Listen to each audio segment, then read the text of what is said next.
106 miles to Chicago. We got a full tank of gas, half a pack of cigarettes. It's dark, and we're wearing sunglasses. Hit it.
Good evening, Chicago, and everyone.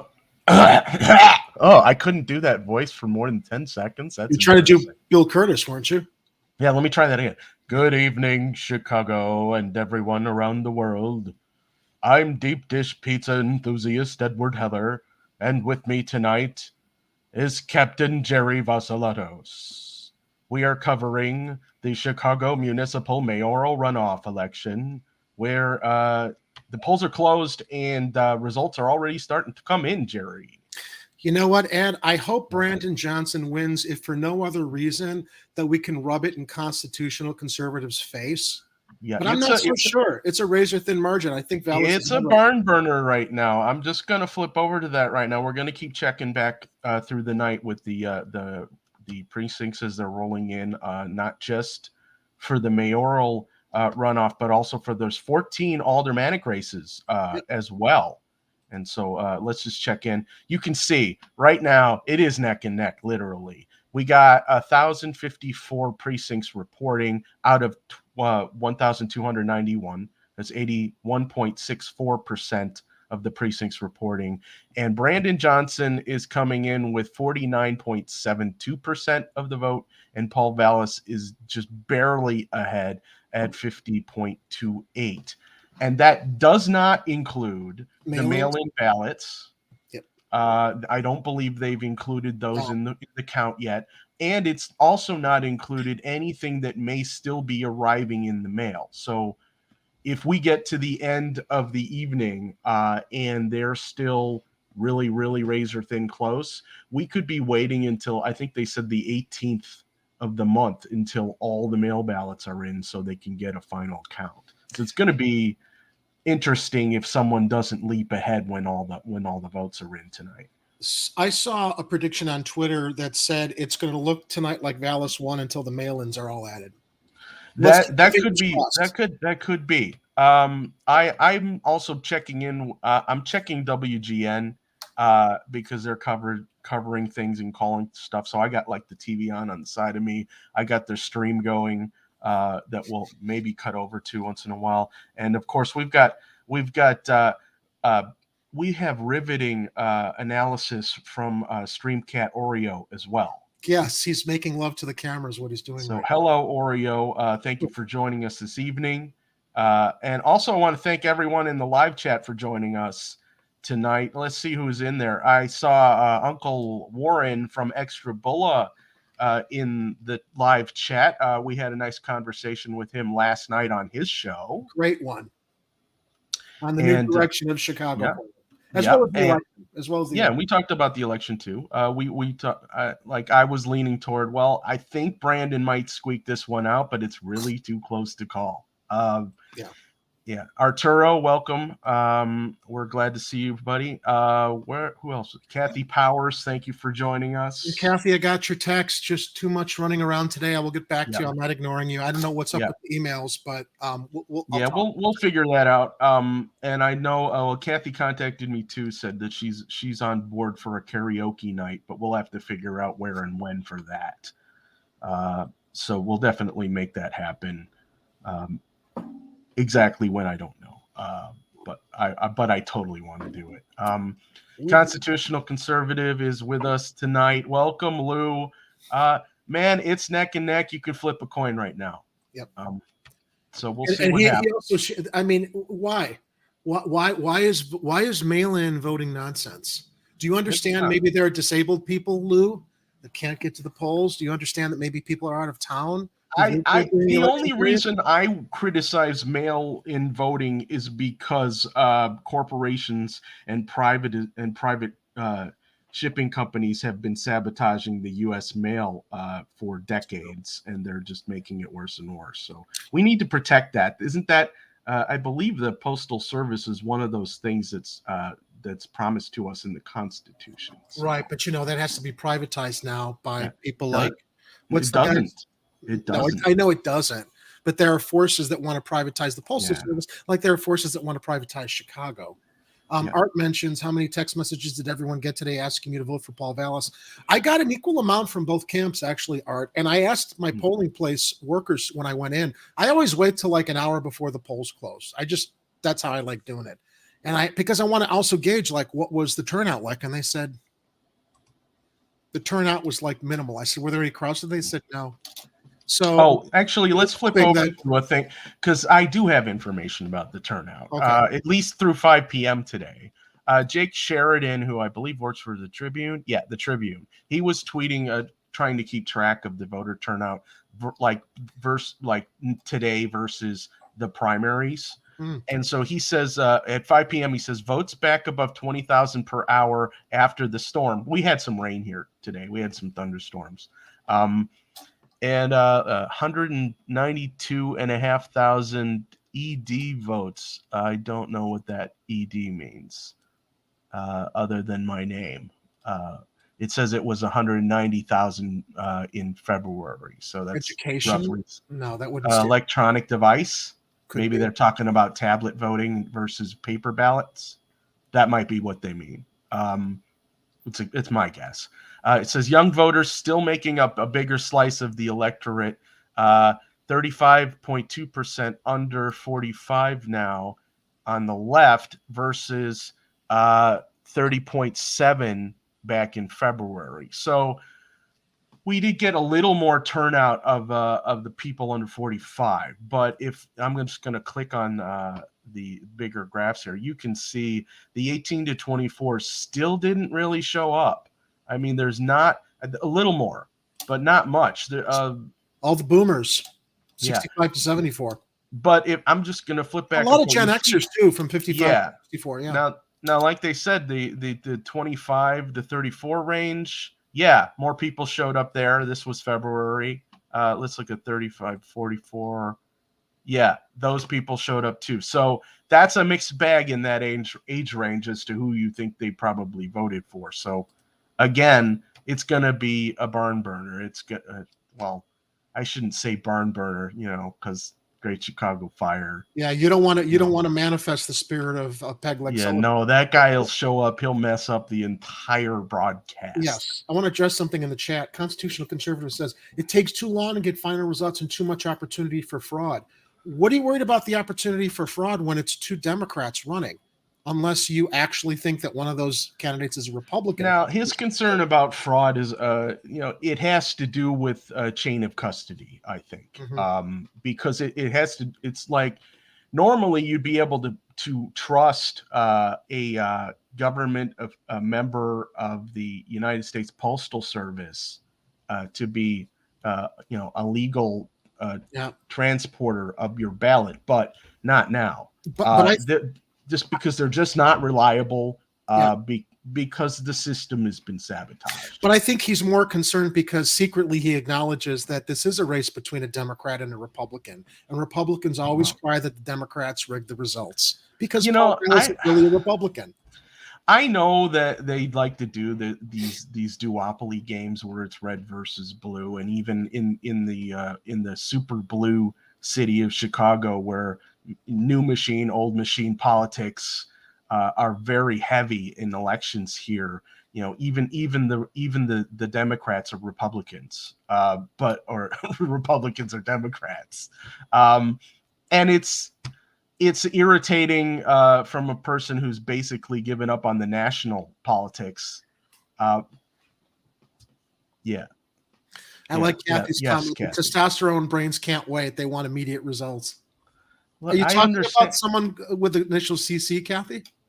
I understand the desire to want immediate results, and if we had a proper infrastructure and a proper voting system where people were paid living wages to be what do you call them? Election commissioners, election. What do you call them? Polling place workers. Polling workers. And you have that government funded so that it's properly supported, like every other piece of the city that they're underfunding. We would have people able to count paper ballots, and have them be able to do it at least within the next day or two. Right? Maybe it would take a week. Honestly, it depends on how many people actually end up voting. But yeah, this is going to be a while. I've never denied this. Well, I have my moments, Lou. But yeah, like they haven't updated the count yet. So while we're waiting for additional results, I thought we would try to have a little bit of fun tonight. Yeah, I have something I wanted to offer also that wasn't on the show notes, but when it's okay with you, because I know you prepared them, I have a new segment that I want to call Chicago Corner Fan Mail. Oh yeah, okay, all right. Just tell me when it's okay. Anyway, and I understand the perspective of people. Like I was saying, I understand the perspective of people who basically have washed their hands of the entire political system. They understand that in general, at least on the national level, electoral politics it doesn't do anything. You have to find other avenues to get people to do stuff to help other people, because on the national stage, they're all in it for themselves. And sure, they're like that on a smaller level in state and local governments. But when you realize you have an opportunity like we have in Chicago right now, which we haven't had since Harold Washington. Exactly. Sometimes you just got to decide to pick a side, and I don't have, and look, I'm not going to hold it against the youth for not turning up in large numbers, because I'm sure they've been disillusioned by politics like a lot of you out there have, like I have, like Jerry has. But at a certain point, you decide, where are you drawing the line? Where are you going to participate in this stuff? Because for a lot of people, it's not working. You take the opportunities you can take when they arrive, and so we say, we want you to support Brandon Johnson over Paul Vallas. We think that's a no-brainer. We don't think that is one of those situations where you have to do a lot of thinking about that. In fact, we've spelled it out. We've shown you how he's destroyed school systems, and how basically he's basically a tool, a puppet of big industry and corporations and special interests who want to sell off pieces of the city until there's nothing left. And he's used loopholes to do that. He doesn't even live in Chicago. He doesn't really live in Chicago. I mean, that's like the nadir, I think, that people just brushed right past while rushing to, Brandon Johnson didn't pay his water bill. Well, Fine. He didn't. A lot of people have trouble with their utilities. Vallis never actually lived here. He used a loophole to get in so that he can basically serve the interests of his big donors who want to start cutting up Chicago for themselves. And it just blows me away. People, but he lives there legally. Yeah, through a loophole. Check it out. Look, 49.96 Catching to up. 50.04. That's a little over 1,100 precincts reporting right now. But yeah, so like I said, while we still can, I think it's going to be good to just have a little fun here and to acknowledge something that I think was probably bothering a lot of people in the city. Paul Vallis, he hates house music, and someone made a song about it. See another copyright appeal. Go Maybe not. Okay, we'll see. I should turn this up louder. Yeah. That is the White House music. I can't believe that is the White House music. I can't believe that is the White House music.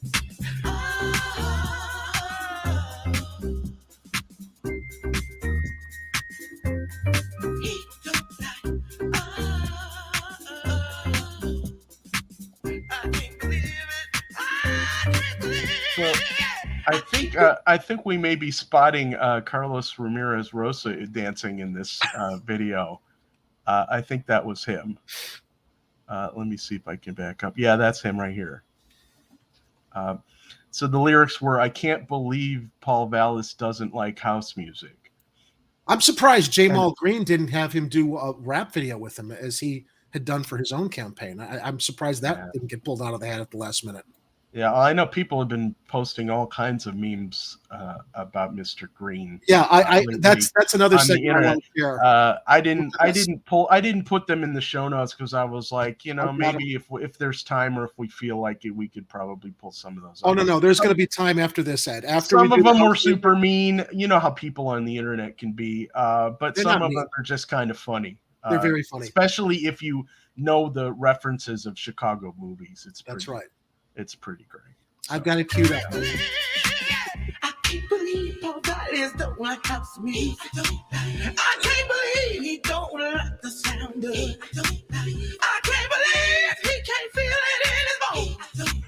I can't believe it when he goes home. And I think Kathy wants us to look up 46th Ward. Let's see if I can pull that up for you. Oh yeah, that's okay. That's good. That's some pretty good news here. Oh, great point. Vallis never had a Chicago water bill. You're right. This past year. Sorry, I got the music playing in my ear right now. Let me turn. Okay, so 46th Ward, we're seeing Angela Clay is leading Kim Walz by a pretty decent margin right now. Right. That's good news. I believe that's who we picked. Kim Walz was the girl, the lady we were probably going to hook Jerry up with. No, I don't want to hook up with her anymore after I saw. No, I know. I'm just teasing. Anyway, so she, we basically determined she was going to be a corporate puppet regardless of what she wanted to do. And Angela Clay is really the choice there. And it looks like her ward also agrees. But again, it says there's 91.3% of the precincts reporting for the 46th Ward. So that's probably in the bag. I think Angela Clay's got that. And it's a close one in the 48th while we've got that up on the screen with Lenny. Let me try to pronounce this.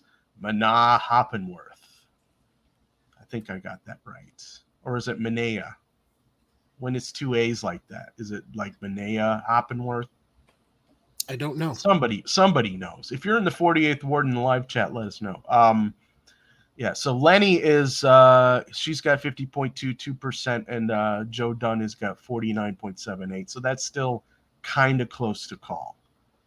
I guess we'll just start scrolling up here. Alder Mortz, he's got a pretty good lead too, sadly. Oh well. I mean, he must live in a ward where basically all of the people are his friends. So, I mean, that happens. Timmy Knudsen, he's up by like, was it 4%? Something like that. So that's that might be all for that. Gil Villegas looks like he's keeping his ward. I'd like to call attention to Arturo's comment in the chat. This is a business opportunity for Vallis. As mayor, he can continue to divide the dying corpse of Chicago to the vultures looking for their own interests. Did I ever mention what a great writer Art is? Yes. By the way, did we haven't thanked our Patreons, our show Patreons? We could do that. I actually have an actual total because I aired last Thursday. No, was it Tuesday and Friday? We actually still have 4 patrons on Patreon, and I want to thank them all. We've got Dominic Palella, Kathy Powers, Dr. Howard Ehrman, and Shane Coughlin. Thank you, one and all, for supporting our show on Patreon. Yes, thank you very much. And if you're interested in supporting the show as we move forward under our new structure as a worker-owned co-op, please find us at patreon.com/Chicago Corner. It'll really help, and we appreciate all the support. Thank you, Jerry. Okay, what else is next? Oh, we did. Okay, we did house music. Can I do mine? We did the house music. Yeah, let's do yours, Jerry. Okay. I just saw these the other day, and I laughed my ass off, and I shared them with all of my Chicago Corner peeps and colleagues, being Ed and Kira. So, in the end, no matter what happens today, we'll always have this. The Jamal Green campaign bus is stuck in a circular drive at Truman College. Now, it does not end there. No. That old bus may be worth money. Call Victory Auto Wreckers at 630-860-2000 for a quote. You may get cash on the spot. VictoryAutoWreckers.com is not a sponsor. I've got something for you. Eagle Man. I wonder if the bus was insured for the damage it sustained getting stuck in that driveway. I'm sure he's got insurance. I'm sure he's got insurance. Yeah, he's a law-abiding citizen. Perhaps its final resting place after this is all over with. Oh man, that would be so sweet, but probably no. Oh, got to zoom this one in. I think we should use Jamal's bus as a barricade for events and festivals instead of snowplows. And finally, at the end of this election cycle, Jamal to Paul Vallis. I've always loved you. From the Blues Brothers. We remember that reference. You guys remember the orange Vega station wagon? I think it was a Vega. There are a few more on Twitter, but these were the standout ones. Now here's another great one. Different one. This was a good reason to vote for Brandon Johnson because Ken Griffin hates him. Yeah, that's a good reason. Came across this meme. Chicago Corner. I think this will be a segment. Great memes Chicago Corner finds on Twitter. How do you spend your evening relaxing? This was a comparison. Now it's too late now. We should have run this last Friday. Brandon, warm cup of red tea and Claude Debussy's Prelude to the Afternoon of a Faun through a vintage record player with a tube stereo. Paul's perfect evening relaxing. A hot cup of Folgers coffee, black Klansman on my 100-inch TV in my cozy apartment in Bridgeport. You can't fit a 100-inch TV in there. Speaking of Paul Vallis's bachelor pad in Bridgeport, are we really supposed to believe this is where he lives? I often think about the people who choose to believe that Paul Vallis definitely lives in this apartment. Although I'm certain I've looked at apartments like that when I originally moved into the city. And so he's got, it looks like a walk-in kitchen there, which is, that's kind of rare actually, except for the old 2 flats sometimes have them. I wonder if his wife is spending time with him there. I can imagine him eating baked beans on a mattress in the living room with no other furniture around him in this space.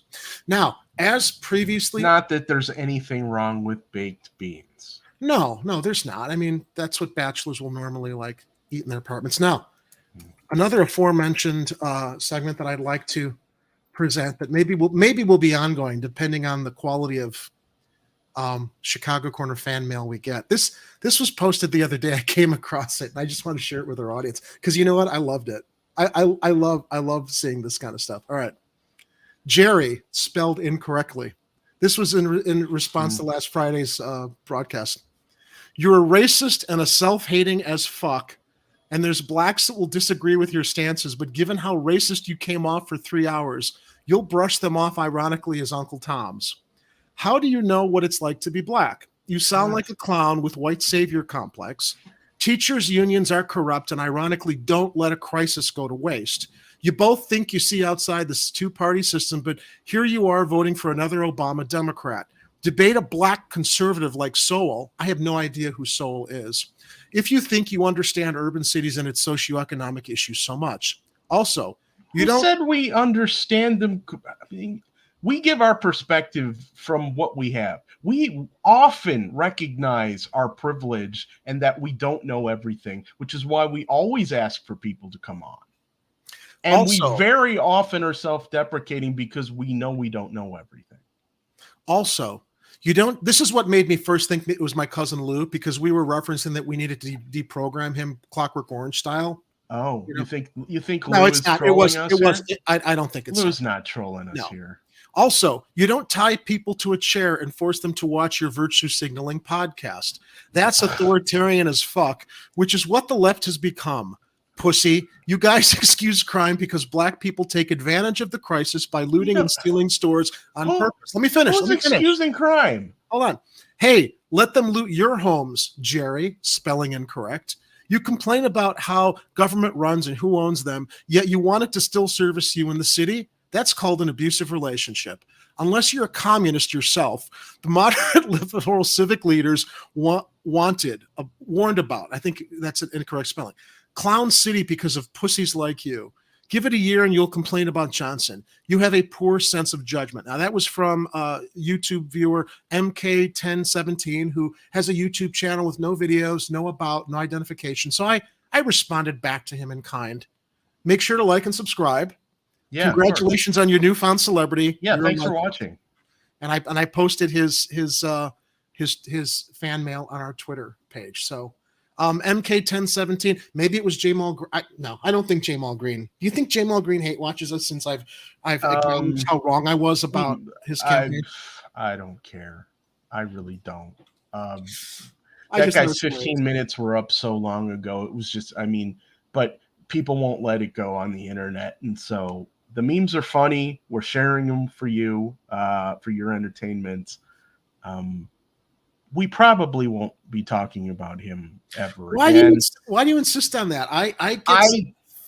Because I don't find him interesting anymore at all. Well, I don't either. He turned out basically to be a two-faced opportunist. Yes, but you can't tone police commentary that might arise in the future regarding. No, look, if he does something newsworthy, then let's talk about it. Or ripe for criticism and ridicule.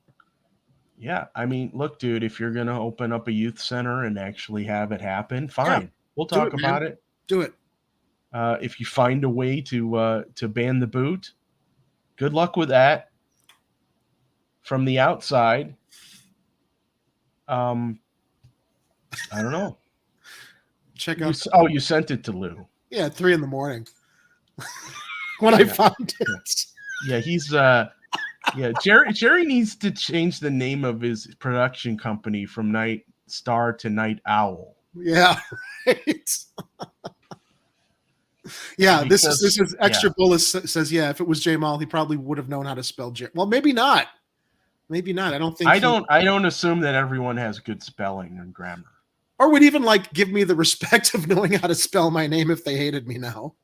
And by the way, I don't. There's no hatred with Jamal. Again, I think a lot of the disappointment. Really, it's disappointment. I still think that there were so many sound planks on his platform, and it was just the disappointment of saying, "Really." Because CTU didn't support you, and because you don't think the Democrats supported you, is why you're going to run with Palos Paul, the privatizer. And before he decides he wants to twist it, our disappointment doesn't mean that you need our approval.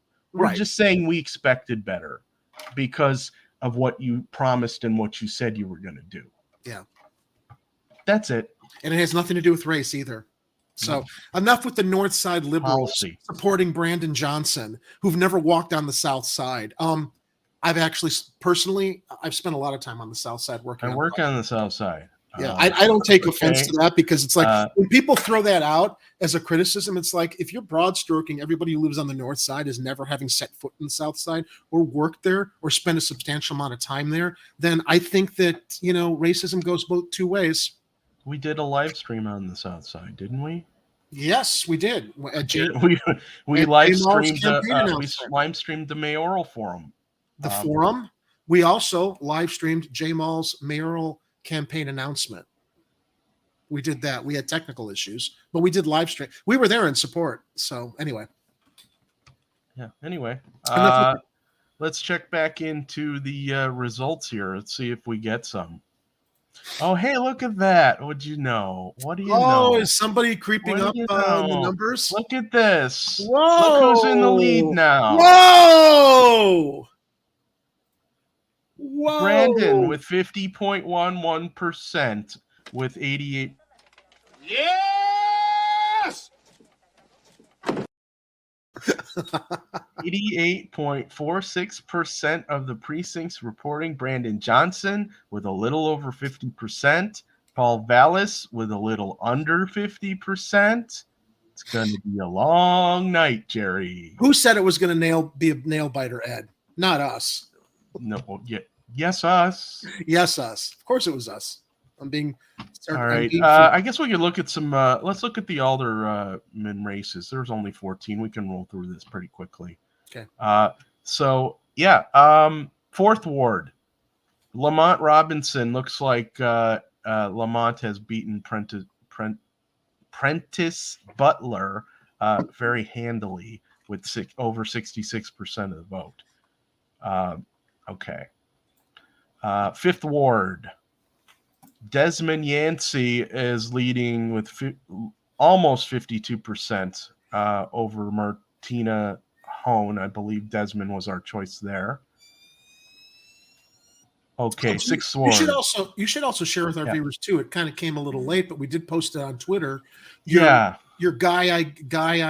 I was gonna call it dude, I suppose, and I'm like, no, because I got to go with the girl, I guess. So I mean, I was gonna call it boy, I suppose. So I just said man, I suppose. The man, I suppose. Yeah, here is. So we did. I did a last minute voter guide. I should have done it like a week ago, but I was like, there's going to be some people on the internet who still don't know who the hell they want to vote for, and so I just figured, well, I'll make one. And I was running through all the aldermanic races anyway, just to try to figure out who we preferred on there. And I was like, well, I'll just make a list. And so here it is. And we actually introduced this last night on Uncle Warren's Extra Bullish show. Which, by the way, is now linked on our Chicago Corner page. If you didn't know we went on Extra Bulla last night, it is in our playlist on the Chicago Corner YouTube page. So you should also like and subscribe to Uncle Warren at Extra Bulla. Great guy, great show, great channel. He also has a great show called Mundus Ultra, which is about paranormal. That's a new show of his. So, but if you want to see Ed and I talking about the election and other Chicago Corner related things, you can check it out on the playlist on our YouTube channel. Yep. So here we are with man, I suppose, or in Spanish, hombre, supongo. And I added the Spanish in a few places because it was fairly obvious to me that that we were going to have issues with the Hispanic voting bloc in this election. Who thought Vallis was Hispanic? Well, that's what I was hearing in news reports on the local media. Whether or not that's actually true, I don't know. But when you have a name like Vallas, maybe, and if they're not paying close attention to politics, like I think most people in the city don't really pay that close attention to politics. We just happen to because it's part of what we talk about on the show.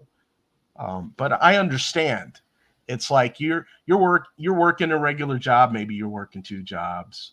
You're just trying to make ends meet. You got your life going on. Politics isn't really at the top of your brain. and then you just start seeing all these campaign signs show up all over the city, and you're like, oh, Vallas. I don't know anything about Vallas. So I put a little note in the guide here. So again, this is a last-minute voting guide for the people of Chicago from the people who brought you P.L. Sullivan's International Chicken Wing and Currency Exchange. And hopefully people saw it on your Twitter and my Twitter when we posted it last night before going on Yes. Warren's show. Kathy, I cannot, honey, we agree completely. Girl, I guess, seems to have fallen into the identity politics mindset. Yes, Yeah, she has. And it's very unfortunate because I think that was a very valuable service. But now that it's leading towards the woke identity politic mindset, and now you don't have to worry about that because now you have ours. That's man, right. I suppose. And maybe we should.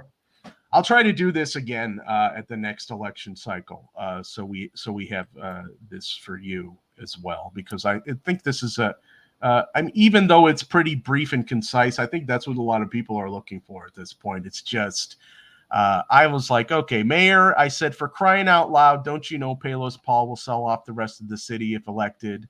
Vote for the other guy, and hashtag no Vallas. No Vaya con Dios, Vallas. And in Spanish, I said, Señor Vallas no es hispano. Él es un gringo griego que destruye escuelas. Or if you're going to use proper Greek to describe him, Vallas the Vlaka. Well, that was Spanish. I know, but I'm saying, I know it's Spanish. What I'm saying is he is Greek. Yes. So when people are like, using Spanish to talk about Vallas, what they really should be using is Greek. Like the word Vlaka, which is how I Vallas the Vlaka. So yes, you can look up what Vlaka means. So the next one, I'm going to ask Jerry to provide Greek translations as well.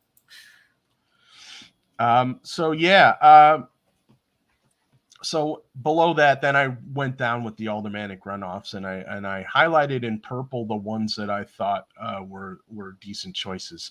You'll see that there were a couple, I think 1 or 2 races where I was like, okay, I'm not really going to pick one in this. You guys are going to have to do your own research on this. Sometimes it was like Lamont Robinson, versus Prentice Butler. I wasn't sure if I wanted to hold Alderman Sophia King's history against Prentice Butler, so I didn't pick a choice there.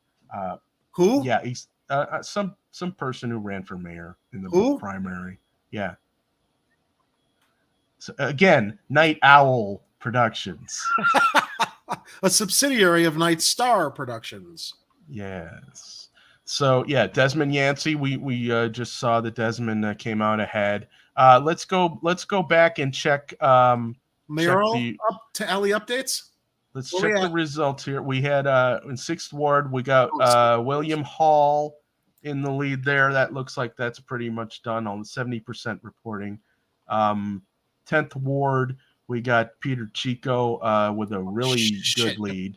Nicole Lee is ahead. Okay, Nicole Lee. This is a race. The Nicole Lee and Anthony Ciaravino, both of them came out vocally supporting Paul Vallas. I know, but Nicole Lee was Lori Lightfoot appointee. Yes, yeah, and I she's going to continue Lori's legacy. Yeah, which I actually had in the guide here. You'll see appointed by Lori, endorsed by Daley. Yeah, and so I mean, when I have that information, I'm going to include that in the guide. The funny thing, we scroll down to the 24th Ward, and these 2 people with the last name Scott were running against each other. And so I'm like, okay, let's figure out which one I like better. And I picked Creative Scott. Wait, is Comer ahead of Knutson? Let's flip back over there and take a look. I hope. Okay, which ward was that? I didn't. Knutson and where's the Knutson? Here it is. Oh. Yeah, we got Knutson. He's a little bit ahead. Let me reload this and see if there's more. Okay. No, it looks like Timmy's winning on this one. Shit. So much for that. Another guy who hates homeless people. And I can hear Oreos pissed about that too. The mayoral results. We got Brandon. we got Brandon Johnson. We've got 50.1. We've got Brandon. Yes, 50.11%. Harold approves. I can't do imitations of him anymore either, but I think he approves. Yes, thank you, Warren. Vayas está Diablo Loco Blanco.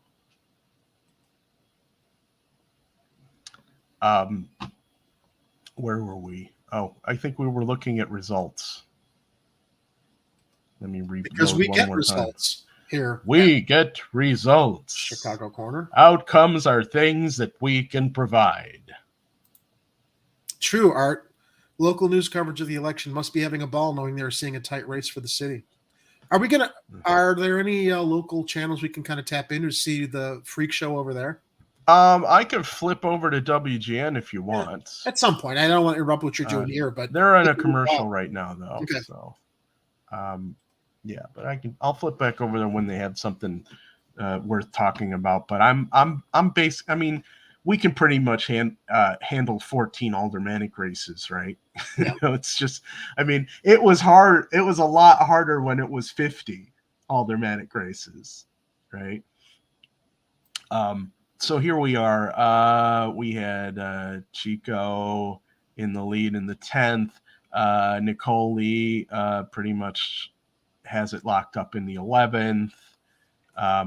Ronnie Mosley is in the lead in the 21st ward. Who did I pick for that one? That had to be a weird election in the 24th with the two Scots. Yeah. Which ward was this? Confusion. 21st. Oh, I had Cornell Dantzler on my pick, but is still 89, almost 90%, but it's like 49% versus 51%. Maybe too close to call. We don't know yet. And then, sadly, Creative is not in the lead in the 24th ward. So the wrong Scott is winning.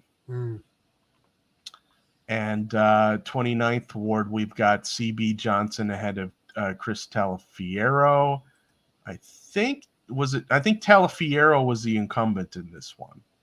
So this is it's a close one, and they've only got 75% reporting there, so still too soon to call. 30th ward, Ruth Cruz with 51.5% over Jessica Gutierrez with 48.5%. That's 100% reporting, so Ruth Cruz won that. Who did I have on that one? I did pick Ruth Cruz. Okay, so she supported treatment, not trauma. And Jessica Gutierrez was the daughter of former Rep Luis Gutierrez. Luis Gutierrez, who was one of Rahm Emanuel's simps. So Gutierrez did not win. Good. And then so Gil Villegas. Did I have Villegas in here? Yeah. I picked Leonor Lori Torres Witt, but it looks like she's not going to win this one. 85% reporting with Gil Villegas with 58% of the vote. That's a pretty good lead. 43rd is a tight race too. It's a shame that Comer is not beating Knutson, but I mean, what could happen? It's only 95, almost 96% voting. I mean, yeah, I'm going to reload. It's 51.8 to 48.2. I just reloaded. It's of less than about 1,000 votes, I think. Yeah, so it looks like Knudsen is going to pull this one out, but we'll see. Yeah. We'll see. 45th ward, we're back down to Alder Morton. Who's voting for fucking Jim Gardner in that ward? Alder Morton won. That's Copland, isn't it? That's Chicago's Copland. That's probably it is one of them. Yeah, probably. It's the north side Copland. Yeah. South side, in my opinion, is Bridgeport, but it could just be an area near there. Yeah. So Gardner got to keep his aldermanic seat. So we get to keep making the bonus side, Jerry, though, is that we get to keep making fun of him. Well, let's see how long he keeps his seat, short the indictments and charges that might. Oh, yeah, that's a good point. Move forward, given the fact that he's under several investigations, he and his staff and his team. Well, that didn't stop Burger King, though. No, eventually it did, but yeah, Well, I mean, it might take. he finally retired, but he had been under federal investigation for what, a decade? Yeah, but Gardner doesn't have the clout that Burger King had. That's true. So he thinks he does, though. So it's going to be funny if the feds actually haul him off. Let's keep our fingers crossed. So, yeah. So, and then 91.3% in the 46th ward. Angela Clay has 55.3% of the vote, and I believe she's going to take it. So that's good news. Look at this. He's crying already. I want to also quote a tweet that I got from Constitutional Conservative before the show.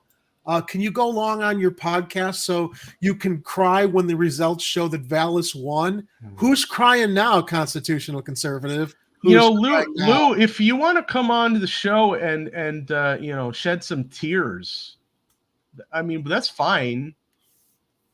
I don't want to gloat too much yet because it is a slim margin. But when the final is in, I will gloat as gladly as Constitutional Conservative was pre-show before we went on to start talking about results.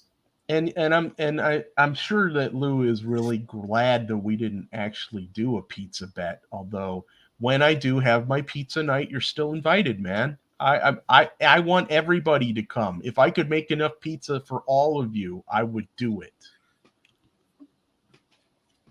It's the truth and a promise. Yeah, so, Kathy, until Gardner's indicted. Yeah, he'll hold his seat until he's indicted. So if anybody wants to send me winning lottery tickets so I can make that happen, that would be amazing. The door is there, CC. The door is there. I'm surprised you haven't done so already. I hear Northbrook is probably up your alley there, and they got the tavern style pizza over at Barnaby's that you'll adore. Yeah. Speaking of that, there was a last minute campaign video. I think I shared it on our Chicago Corner Twitter. I'll let you keep doing the coverage. Let me see if I can find this great campaign video I came across. It might take a moment for me to find it on our profile, but hold on. We got Nicole Lee with her acceptance speech. Should we jump over that? Look, these memories are why I went back to the same life. When I look around this room, I'm clearly not alone. I haven't been alone in this former United Airlines executive. Yeah. And I know we've got ancestors that are with us still. And they might ask, and what would they say if they could talk to us today? Would they take the microphone? And I know some of us do talk to our ancestors. I've got family members, you do too. But what would they say to us on this night? Would they say that we're doing enough? No. Would they say, I did hair? I washed so many pounds of laundry by hand. I faced violence in these various streets. I baked bread. I made dumplings. Washed the dust off the stockyards from the faces of rosy-cheeked children. And had my school lessons interrupted by the Stearns Quarry with clocks falling from the wall. Do any of you remember that? Do we have people in the room that remember? Do you honor us with your actions? I think that tonight, because of all of you, we would get their praise and probably give them a bit of a surprise. A Chinese woman on the City Council of Chicago, representing the 11th Ward.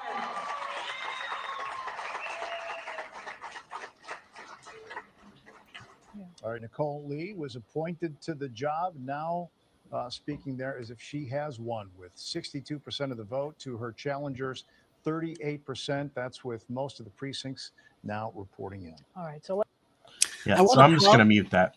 I want to proudly share, Ed, that although I know I've shared, I was amongst them. There was a force here in Chicago that was called Greeks Against Vallis. Oh, before you start on that, I just want to mention that WGN just put up a graphic that had it at 50% versus 50% at Vallis versus Johnson. But I am looking at the numbers from ChicagoElections.gov, and Johnson's still in the lead. They rounded Vallis up to 50. Of course they did. So, fellow Chicagoans, join our virtual rally. This was before the election. Post a photo of yourself with this. I caught this afterwards. Otherwise, I may have done it. Post a photo of yourself with a sign saying why you're against Vallis and or why you're voting for Brandon for Chicago. Tag us and use the hashtags Greeks against Vallis and Brandon is better. Now, here's another great tweet I just came across from our friend, the Omega Man. Won't it be ironic in the end if this is what ends up happening, Ed? Give it a moment to load. It's worth the wait. Funniest possible election outcome. Oh, come on. Load up. Paul Vallis loses by 1 vote when his own wife can't vote for him because she's registered to vote in Palos. Oh, man. That would be insane. That would be. Well, Paul, when I asked you if we could move into the city and you said you didn't want to. All right, I'm still looking for that other videos, but I'll let you know when I found it. Wow, what a night! Yeah, they're taking. I don't want to their gloat sweet too time soon, with the though. next update, but Don't want to gloat too soon. I'm not gloating. I was just, I predicted that Johnson would start to pull ahead, but we still don't know. It's still too early to call, and as we're seeing, it's still really close. Someone, Greg Pratt, had filed a Freedom of Information Act regarding tweets between the mayor's office and some of the candidates. And Paul had tweeted Mayor Lightfoot on March 17th, 2023. For everybody who didn't want Lightfoot in office and wanted to see her go and thought that Paul Vallis was the logical replacement to, move forward and take us away from Lori Lightfoot's policies, Paul, let me actually bring this up on screen here. So, no, I'm not making it up. As I'm going through our time stream here, although it might be hard for me to read from this distance. Give me a second here. Let me bring this up, present the screen. Oh, wow. Yeah, WGN they're pathetic. They don't even have the totals right on the updates they're doing on the bottom for Vallis and Johnson. Okay.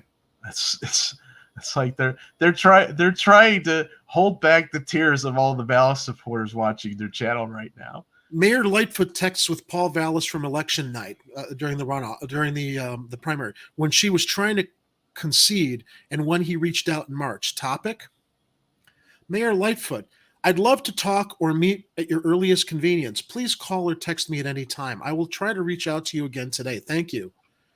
12:13. Lightfoot responds. Topic: Vallis responds, supporting your legacy and future collaboration. She didn't endorse anybody because she's a butthurt loser. But isn't it interesting? She would be the kiss of death for whoever. Well, that's true too. But maybe she should have endorsed him. But isn't it interesting for everybody who thought that Paul Vallis was going to take us in a new direction? He tells the mayor he wants to support her legacy and collaborate in the future with her. What's that about? What I can tell you what that's about. Well, we know what it's about. It's about all the deals that she made, and he wants to follow through with them. So NASCAR, the casino, the soccer field, everything. All the privatization that Paul is famous for. That's what that's about. And if we could, expand those parking meter deals another 75 years, that would be fantastic. Jesus Christ, would that be a nightmare? I mean, it's a nightmare as it is now. It's double down on that. But again, and if you're just joining us for the first time, welcome. Thanks for watching. I had an idea, and I hope this is going to catch on, but I'm just going to keep saying it until it sticks. Okay? The way Chicago moves forward to get rid of the parking meter deal and to be able to restructure any of its remaining pension obligations into something that makes more sense is to basically have the city reincorporate itself as New Chicago. And that does more than one thing. First of all, it lets them restructure all of their debts. And second, it puts us on the timeline for Buck Rogers from the 80s. On the off chance that this audio doesn't play, I did send it to you in the private chat, Ed, but let me try it from this end since I've got it queued up. This is one of Paul Vallis's last minute campaign. You hear sound? No. All right. It's up to you. I don't, but I'll have this up in a GIF here. Okay. Worth sharing. Okay.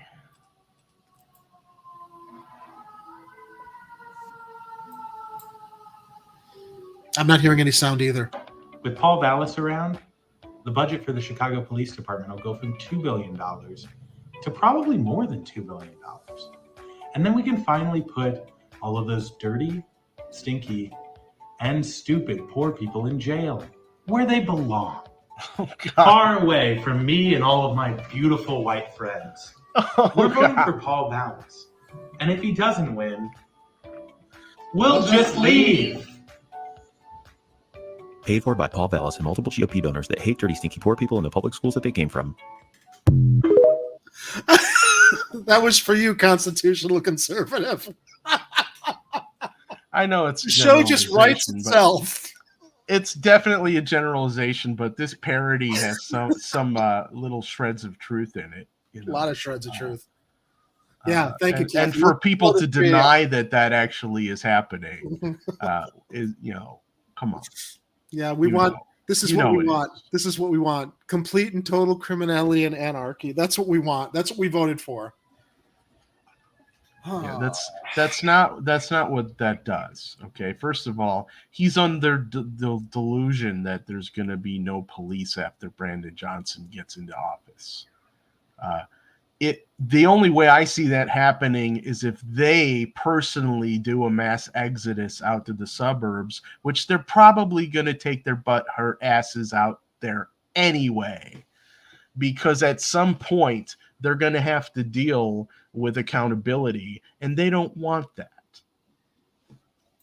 So, I mean, while I would call for ending qualified immunity, that's not what Brandon Johnson's doing. But we do have a consent decree they need to actually start honoring. I see stuff like this, and I can't tell if he's. I'm sorry, I haven't read it yet. May our Lord and Savior Jesus Christ help Vallis come from behind and save it from who? Save it from what? Right? Save it from who? Save it for who? Yeah. Save it for all the guys who want to buy up every piece of it and turn it all into profit machines, making every person in the city even broker. I don't. You want to turn a place into like the RoboCop version of Detroit any faster, you elect Paul Vallis, because that's how that happens. That's how you turn a city into a corporate conglomerate that eventually develops RoboCop. Well, RoboCop's kind of cool. Well, RoboCop was New Detroit, so I wonder if it's a smart idea to go with New Chicago. Oh, well, you didn't factor. I mean, it's just, well, yeah, you have a point, but still, I mean, that's way down in the future, though, Jerry. We'll be long dead by then. What I don't understand is we need a Biden 2020 election comeback. I don't understand that. I don't know what that means. I don't either. But the whole we're agnostic, Lou. See, again, it's this red versus blue mindset. I'm like, no, dude, just stop being a jerk and do good things. That's all we ask of our representatives. Represent us. Interesting question. We've actually been talking about this on our show for a while, Jay Ray. What is our honest perception of Jamal Green's support for Vallis over Johnson? For the past few weeks, Green has gotten Vallis to commit some great policies for Chi-Town. Let's see. Which policies? Yeah, which ones? Because he was handing out groceries on the South Side. I'll tell you what. If Paul Vallis does win tonight, Jamal, don't expect he's going to be like accepting your phone calls after he played. Yeah. Or show up to the South Side to pass out groceries. I wouldn't expect anything that Paul Vallis promised him to come to fruition. No. Unless it serves Paul Vallis or his donors. Nope. The The immaturity that Willie Wilson called out, that we defended because we thought he was very professional and had some good insights, completely out the window when he started carrying on social media, whining about the Chicago Teachers Union and the Democratic Party and Tony Preckwinkle and everybody not anointing him. It was embarrassing.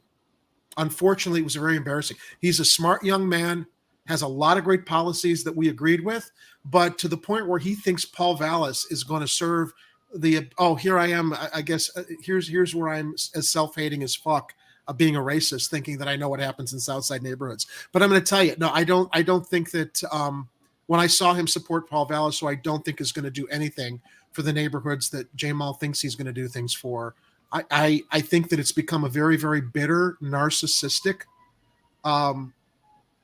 appearance that I look, the what I'm calling temper tantrums that I saw on social media were as bad as Lori Lightfoot's. And sorry, we don't need any more of that in the fifth floor. Yeah, Jamal played me constitutional conservative, but how funny it is that now that he endorsed Paul Vallis, you're all about supporting Jamal Green and what Jamal Green has to say. Interesting how that works, isn't it? They've got Tunney on WGN right now. I don't even know if we care what he's saying. Me too, Fred Edward. He's Tunney's Tunney's behind Vallis, so he's talking to what's her name from WGN. Let's reload the. Oh, okay. Hold on a second.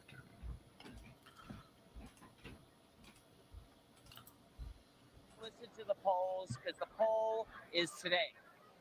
You know, that's when the people, you can have all the endorsements you want. The biggest endorsement is the people that go into that voting booth and are voting for you today. So, it's closer than I would have wanted it to be. And at the end of the day, we got to unite the city, whoever the next mayor is. Well, it sounds like you're giving up the I'm not fight. giving up. No. I've been with Paul for a long time. I think he's the best candidate, and I think he can win. You know, who does he think is the best candidate? Vallis? And the early votes. Of course he does. He's got a great campaign team, and he's a great candidate. And, can you pause it for a second, Ed? We're excited for him. Yeah. We went into great detail on Friday's show about how all the aldermen are also influenced by pay to play in Chicago. So let's make no mistake what Tooney is tuned into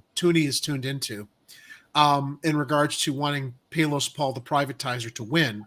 It's all about business. Yes, for him. Not even his constituents. He owns restaurants, right? That's right. For him. Yep. Yeah. Yep. So that's forward in the next 4 years. We've talked about this a couple of times, how the differences are between the two candidates. But one of the things that stood out for me is old school versus new school. Is that a determining factor? They didn't want old school again, maybe, some of the voters? Well, especially when both of them are educators, it's an interesting comparison, you know. Vallis isn't an educator. That's a lie. Vallis is a salesman, a carpetbagging, state to state, city to city salesman, representing the interests of the corporations that he's. I'm sorry, salesman or guy who's buying? Yeah, salesman. He's just a manager that he's selling stuff to. Yeah. And his whole bid to be mayor of the city of Chicago was to be a manager for all the corporate interests that wanted to move in on it in an OCP fashion, like RoboCop. I'm reloading the video because I can't fast forward, and they're actually they got him up on the screen. They got the matchup up on the screen, and now they're saying that Brandon has 51%. I'll pull up. So they're rounding up for Brandon now. So I'm like, I don't know what if WGN is just getting lazy, but they got to realize that there's not enough votes for them to leave out the decimal points at this point. We're at 50.7 for Brandon, 49.3% for Vallis. Remember what I said on Warren's show the other night that he was asking us to call it. And I'm like, I'm not calling it. I have no expectations. I was actually expecting Johnson to lose, so I was not disappointed. But when you go into things with no expectations, there can be happy surprises because Yeah. So we got a difference of 7,100 votes, give or take. So so Johnson's in the lead, but they're at 92.5%. So we could still get the rug pulled out from under us. We acknowledge that tomorrow. I mean, and I do think the mail-in votes are going to make a big difference. They might. Pushing him further forward, I think. We'll find out. But I've been wrong before, so don't quote me on that. So I got ads playing on the WGN feed, so we'll go back. We'll return to that in a moment. Although it's mostly analysts talking to other analysts.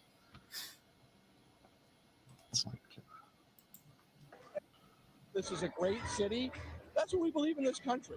So I think we're very excited, and I think it's good for the city. So much is being made right now. It is what it is, the mail-in vote, and that could be the terminator of all of this. Moving forward, look into your crystal ball. Brandon kind of attracted a younger voter out there, correct? Is that fair to say? Somebody who's, their 20s and 30s. Do those folks, in your opinion, choose mail-in ballots? Well, I don't really know. I know the campaign feels good about the dynamics of the mail-in vote. I think you've seen in every election cycle now since we've had mail-in vote. It's a big deal these days. It keeps going up and up, right? And I know the campaign did a lot of outreach on that front. So I think we're very optimistic about that. Okay, assuming that things play out. Watch us get a copyright strike for the music going on in the background. Probably. WGN wouldn't get the strike, but. Yeah, it's fair use. We're covering an event. They have that playing in the background. What's the song? YouTube. Barely make it out. The Good Times. Oh. I forget who does the song. Thanks, Matt. Yeah, I appreciate your time, Dan.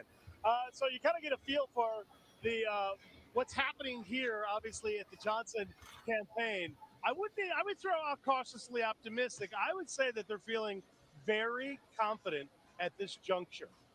I'll throw it back to you. Well, I wouldn't be. I wouldn't even go that far. I'd be careful because you don't want egg on your face. But yeah, I mean, look, I'm pessimistically optimistic, or pessimistically, optimistically pessimistic is where I come from.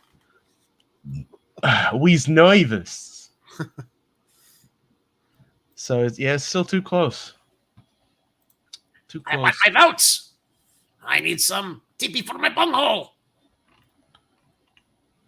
Yeah, you do. Although it looks like he might pull it off. He might. That's what she said. Let's see. So where are we? What about NASCAR? Oops. It's what about NASCAR? It's happening. Apparently, had to move the Taste of Chicago to accommodate that, and Blues Fest, but they're doing it. Yeah, we got what seven people talking on WGN. I really don't care what any of them are saying. I just don't. Oh, interesting question. Is there a threshold for a recount? And you know that Vallis would demand one. I don't think Johnson's team would demand a recount as much as I think Vallis would, but there is an automatic recount, and I can't remember if is it 1% or 1.5%. Now, Constitutional Conservative says, I would think mail-in votes would help Vallis. Older voters who can't go to the ballots are more conservative. No, this isn't about older voters who can't get to the polling place as much as what Kathy mentioned before about workers that are not given the day off to go vote. Yeah, sometimes it's easier for people to mail in their ballot when they can't guarantee that they'll be able to show up to a polling place to do it. Although they did, they had the early voting going for quite a while. Yeah. And they made it relatively easy for people to get to the polls, although I can't speak for every precinct. I don't know if any voter suppression happened. If you guys out there know about it, post it in the live chat, or if you're watching afterwards, leave a comment let us know if you saw some shenanigans. J. Ray shares, one of Vallis's major things is instituting a cap on local property taxes for homeowners and businesses to protect against gentrification and the mass exodus of city residents. J. Okay, Ray, but he can say that, yeah, but his past record and the fact that he's lied about things makes me question, will he follow through with that promise? Lori Lightfoot made a lot of promises to us that she reneged on. So I think that in this case, while Mr. Vallis may have stated that, whether or not he would have followed through on it, I don't have a lot of faith in, given how he used loopholes to get an apartment in Bridgeport to run for the mayor's office when he's never lived here before. Maybe he lived here when he was CEO, I don't recall, of Chicago Public Schools, but he just swooped in last March, claimed that he lived in Bridgeport so he could qualify to run for the city of Chicago, and we've seen all of his, well, we haven't seen all of his donors because there were a lot of shadow donors. We did see a lot of the privatization and corporate and hedge fund donors that he had, okay, that he's going to be beholden to. So, while he may have said this, and I didn't hear him say that, even though I watched some of the debate coverage, I didn't watch all of it. My question, J. Ray, is why do you believe he would actually follow through on that, given his prior history of lying, not making certain disclosures regarding the fact that he's the CEO of a charter school in Arkansas that has ties to a charter school business here in Chicago? He lies by omission. That's why I don't trust Paul Vallis. And his prior record in other cities as a charter school advocate, leaving New Orleans in absolute chaos, is another reason I don't trust what he promises. I'll shut myself up now. I just want to hear what Paul Isnick has to say. Things in a very different way. I think in many ways, Paul Vallis comes in a traditional role. He'll do things his way, but I think it'll be more traditional. Brandon Johnson talks about a price tag of, rounded off, $1 billion. And he doesn't deny the head tax. He doesn't deny a variety of other things. The thing is, he's going to need airline fees. Well, airlines have to sign off on that. City Council's got hotel fees. City Council's got to sign off on this. And I believe, I think it might have been our debate, but when basically asked, what is your plan B if you don't get the approvals you're looking for? I don't remember him having. I don't think he answered that. Right. Yeah, City Council can, I don't think they have to have a plan B right now. No, this is just like people keep. Yeah.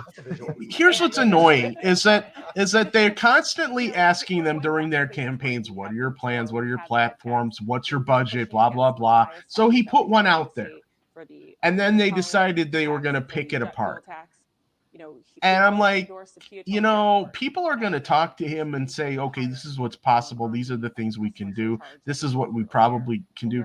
And he's still got to run all that stuff past city council. So even if he wants to do a bunch of stuff, I mean, well, for everybody he's going to have to modify what he's end up doing in the end, because he's going to have to deal with all the different voices talking about why things are good or bad ideas, and what the city council would be willing to actually do.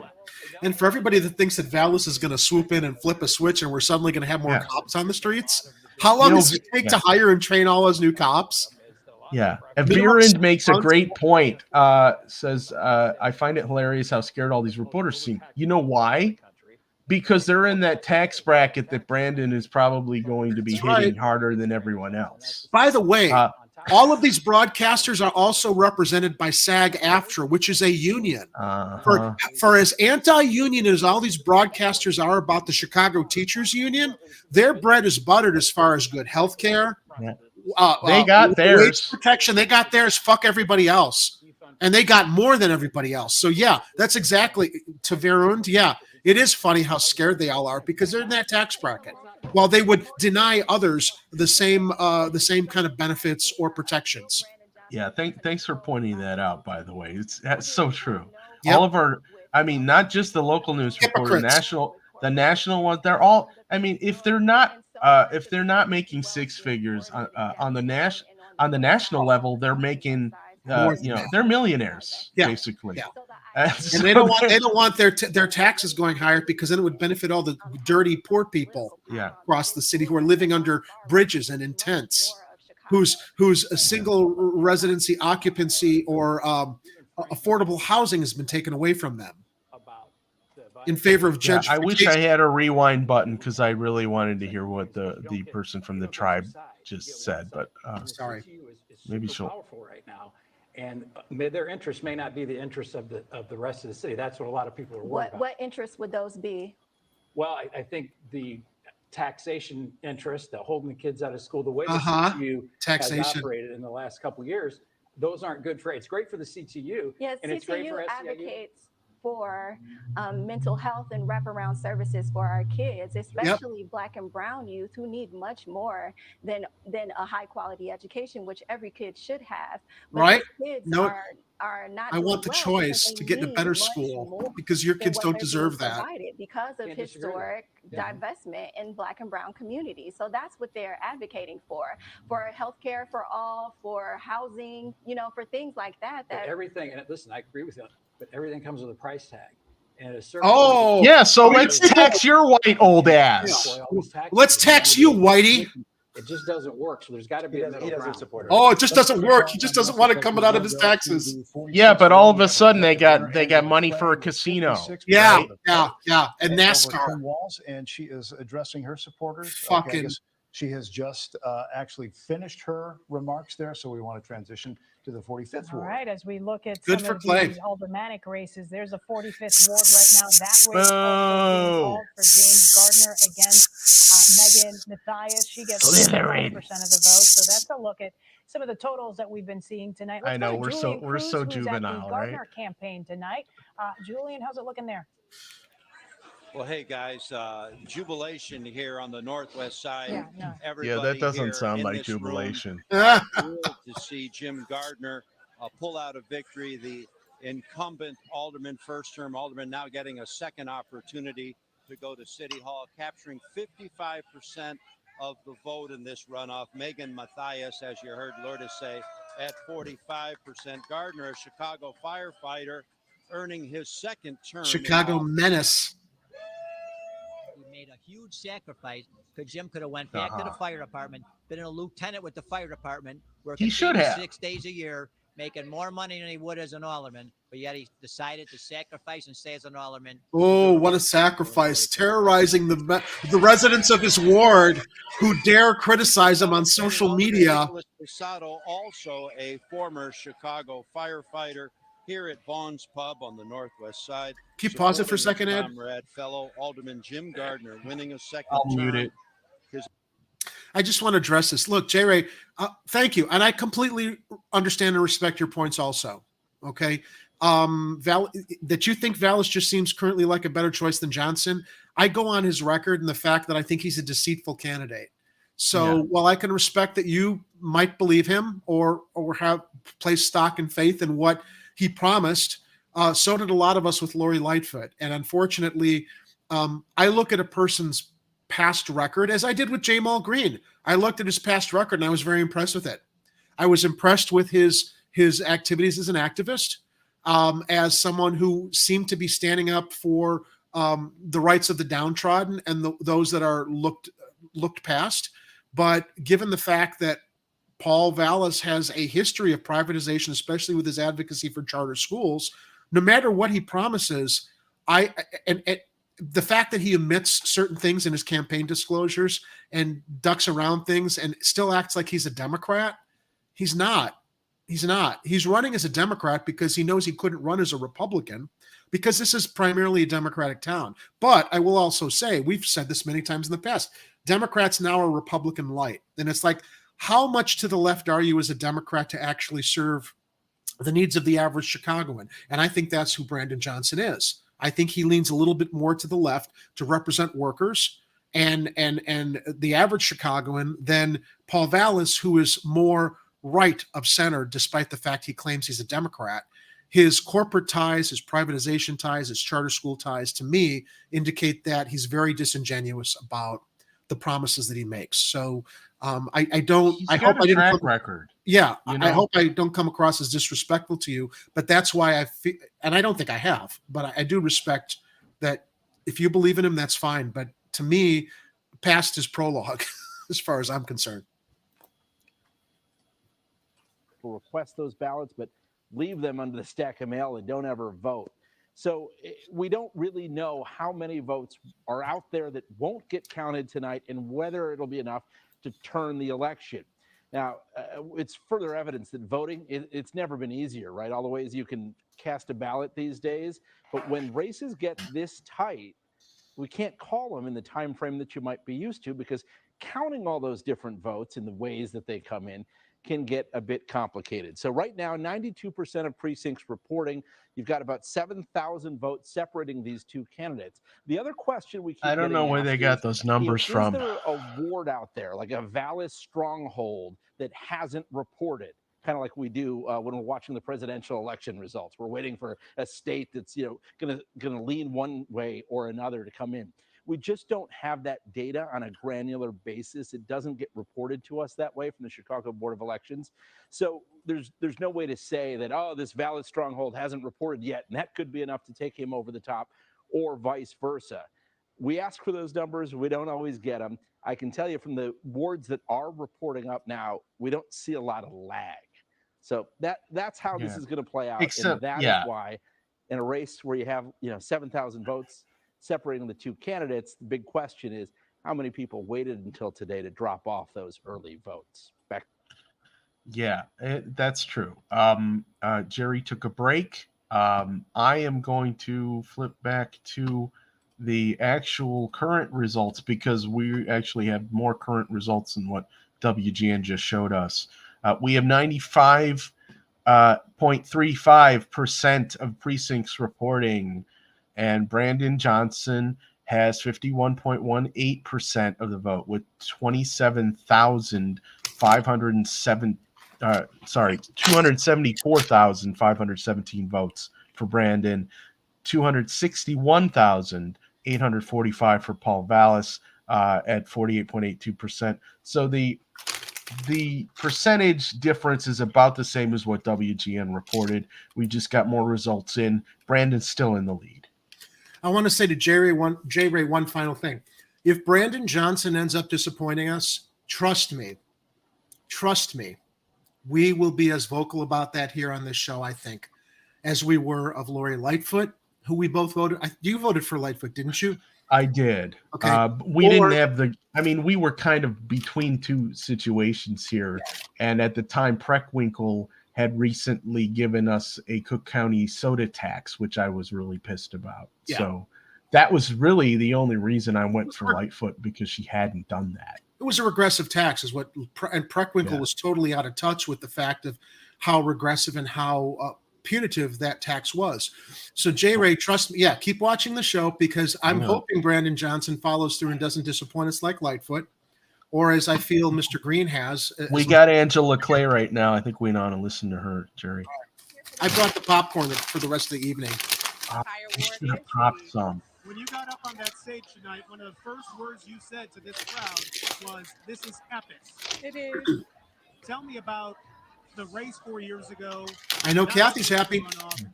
You know what? I'm going to pop some popcorn. I'll be right back. This is a Give me 3 minutes. Anybody who's watching this, to follow your dreams. Do not give up at the first roadblock that you come across. 4 years ago, we had no endorsements, Sean. No big endorsements, no money. Our campaign raised $20,000 the entire race, and we came within 300 votes of actually making the runoff. So 4 years, we just smart guy. You lead the exodus. We continue to organize. I'll come help you 4 pack. years later, we are the winners here. So it is an amazing full circle experience. It has been a journey to get here, but it has been a wonderful, powerful journey to be represented by so many diverse neighbors who want to continue to push our ward forward and really grow our city to the best possibilities that we have. And now even the harder work begins. Yeah, now we got work to do. Ed, can we turn the sound up on that? We're getting a request. We have to make sure that our neighbors have the proper mental health treatment that they deserve. We have to make sure that our babies are protected and getting the best quality education that we can. I get it up as high as I can. Yeah, Dominic, unfortunately, the browser only filters it through so much. Our neighbors are connected in more ways than one, and I think we really seen that come into which reminds me, city council that we have. Now that you are no longer activists and candidate, you are alderperson-elect. Talk about your relationship and how you want to build that with CPD, and public safety? Yeah, oh man, I'm coming in arms wide open. I want to work with our Chicago Police Department. I want to make sure that they understand that they have an alder person as well that wants to work with them to keep our streets safe and also build relationships with the communities that they serve. Talking to constituents, they want to know their police officers. Not only do they want to know them, they want to work with them. They want to do activities with them. And they want to make sure that they have the mental health treatment that they deserve to go home to their families every single night. All right, we'll leave it there. Alderperson-elect. Thank you. Brand new title. Angela Clay, thank you for joining us. Thank you so much. Ed, should we go help Constitutional Conservative PAC? He pays cash. Well, if we do coax Lou into moving to Northbrook, it'll be a good thing because then we can go visit him, and then we'll all go out to Barnaby's. So it gives us a reason to get out there a little more often and have some pizza, which is always a good thing.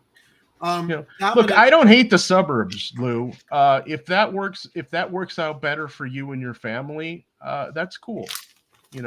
I don't think there's going to be a massive exodus out of Chicago because of that. We know that just over the last handful of years, people have been leaving Chicago just because it's more expensive to live here. So if you've made that calculation, that's what you got to do. But I honestly don't think what Brandon does is going to affect you greatly unless you're making six figures or more. And you've got no kids in the school system either. You've got no kids in the school system be belly aching about this. I want to thank Dominic, who gave us a $2 live chat tip on Rockfin. Dominic shared. There's only one reason why voters can't have a receipt for their ballots to check online or video cameras on paper vote counters. It's because politicians don't want you to know. If we want citizens to be involved in government, they have to have a voice in government decisions after elections. Constituentpolling.org shows how to do it. Thank you, Dominic, for the chat over on Rockfin. We're still trying to figure out how we can share chats on Rockfin while we're posting out a StreamYard, but I want to share Dominic's website in the live chat, constituentpolling.org. Go check it out, everybody. I'm just getting my popcorn, Jerry. All right. Let's see. More comments in the chat. Crappleman is having a cow with Angela Clay's victory. I can only hope so, Kathy. Constitutional Conservative. Many people have left because of crime and it's expensive. More because it's expensive, I think. Varun shares, I got all my free cheap furniture from the suburbs. I have to drive through them to get to Wisconsin for New Glarus. So I can't refresh. Okay, Ed's back to refresh the results and see where we're at. Want some? I got my Skinny Pop pre-made. Thank you. It's a popcorn night, everybody. 51% to 48.82%. Although I think that's with 95% of the precincts reporting for mayor. Yeah, let's reload, see if there's more. Yeah. Nope, nothing yet. And without the mail-in votes. Tight margin.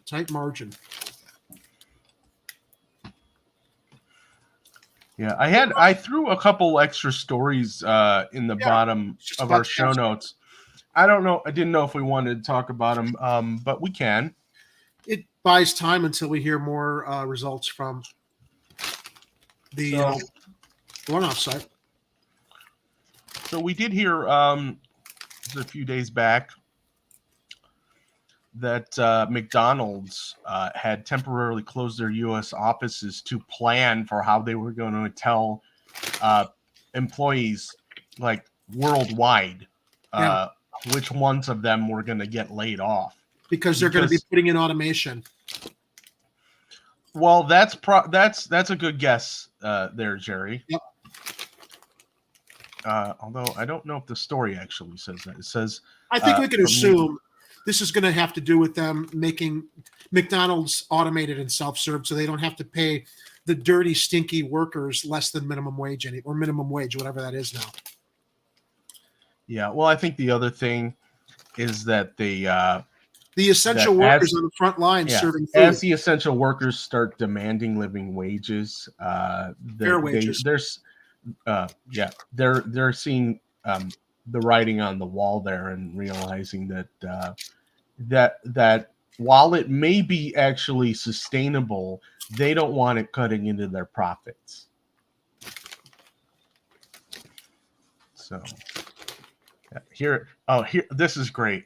This quote here. In a memo to workers posted on the website thelayoff.com, the Chicago-based burger giant said it wanted to, quote, ensure the comfort and confidentiality of our people during the notification period, and would hold all notification meetings virtually. So, yeah, go. Here we go. Here we go. Here we Take go. some time off. Yeah. Lou, because they're subhuman and they don't deserve a living wage, right, Lou?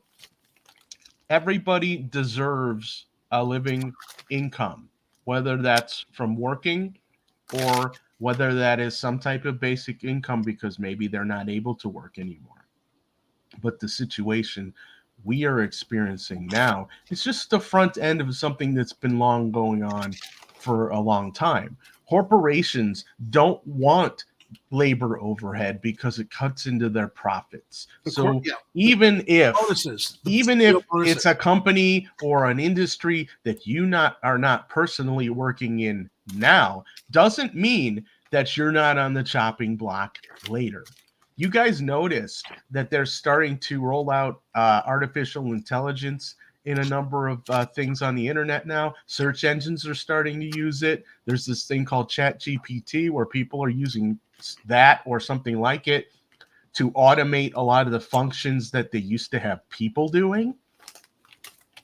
This is inevitable. We know that. We know robots are coming. We know automation is coming. We know a lot of people are going to start losing jobs or losing the opportunities that they used to be responsible for doing. So this isn't something where, again, this is not a left versus right. This isn't us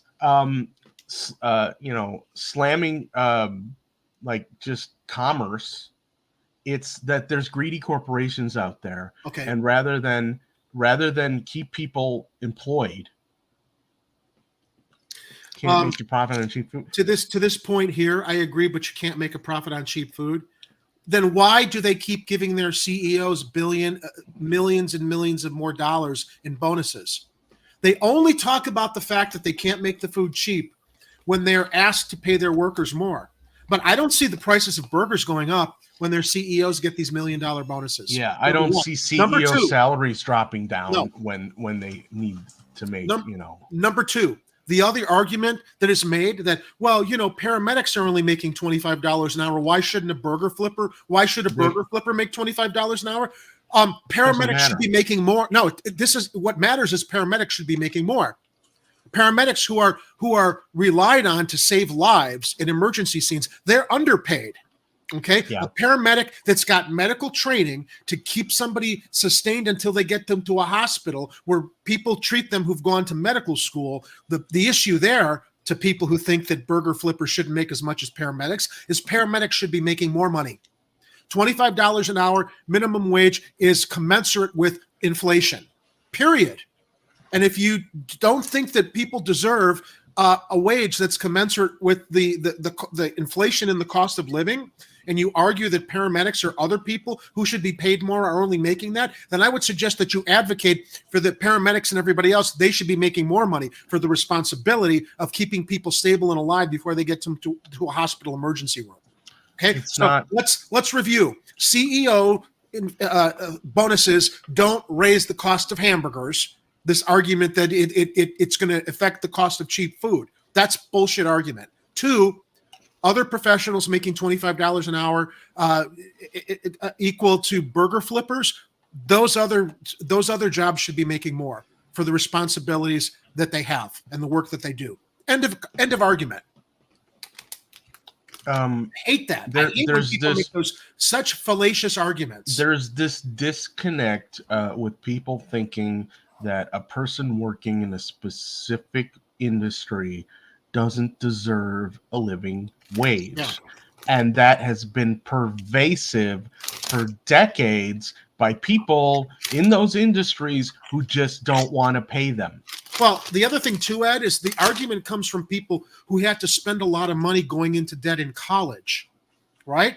You flip a burger, you didn't have to go to college to do it. So you're looked down on because I had the education. I paid for my education. I'm better than the burger flipper. The burger flipper is trying to make money to go to college, and it's not even enough money to go out of college to then get in this crushing debt where you can't even get into a home or advance your life the way people could in previous generations when the minimum wage was commensurate with the cost of living.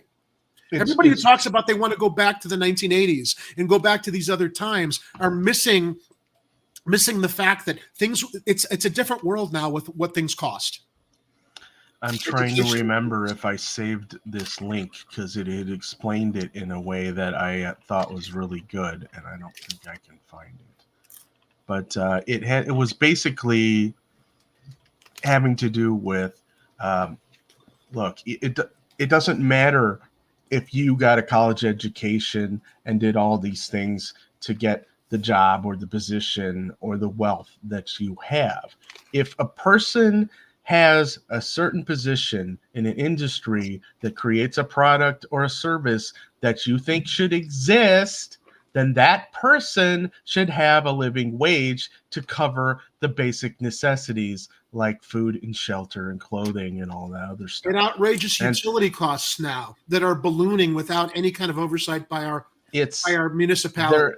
It's been this because they haven't raised the minimum wage in a very long time, and then people in Congress have distorted what the minimum wage is, because it was originally the Fair Labor Standards Act of 1938.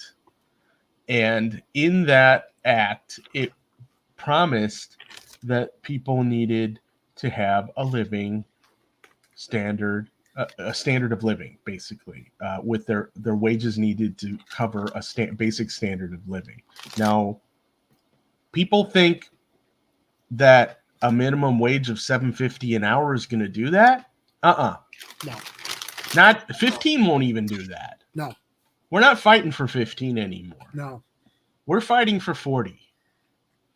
Maybe we'll settle for 30, because the truth is you can't even afford an apartment on 25 in a lot of places.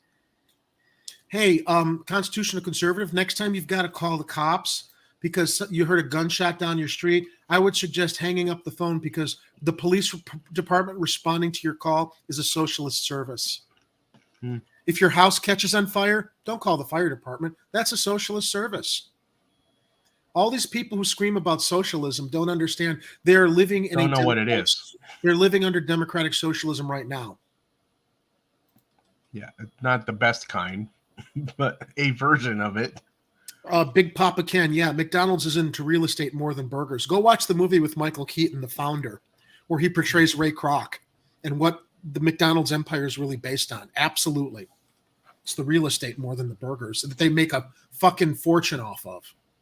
So flipping back over to the results right now, Brandon is leading by 0.1% more now. He was at 51.1. Now he's at 51.2. That's with 96, almost 97% of precincts reported. How many? So do you recall, Ed, how many days do they estimate it takes for mail-ins to be accounted for?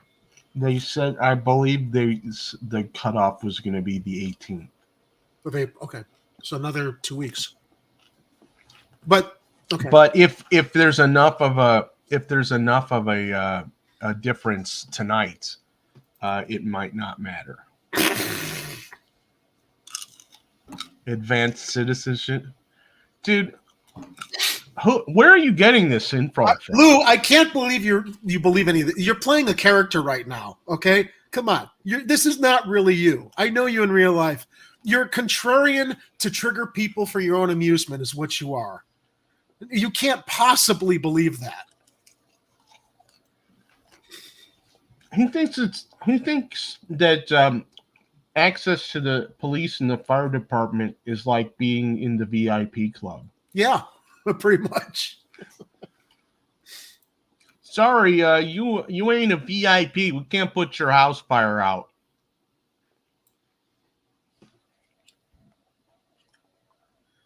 I'm sorry, I'm enjoying this popcorn way too much. Thank you, Warren. Well, our live chat is helping sustain the show while we stuff our faces. Yeah, cops, fire department, social services, hence socialism. Postal service, socialism. It's advanced citizenship. Wait a minute. Magic 8 Ball says highly unlikely.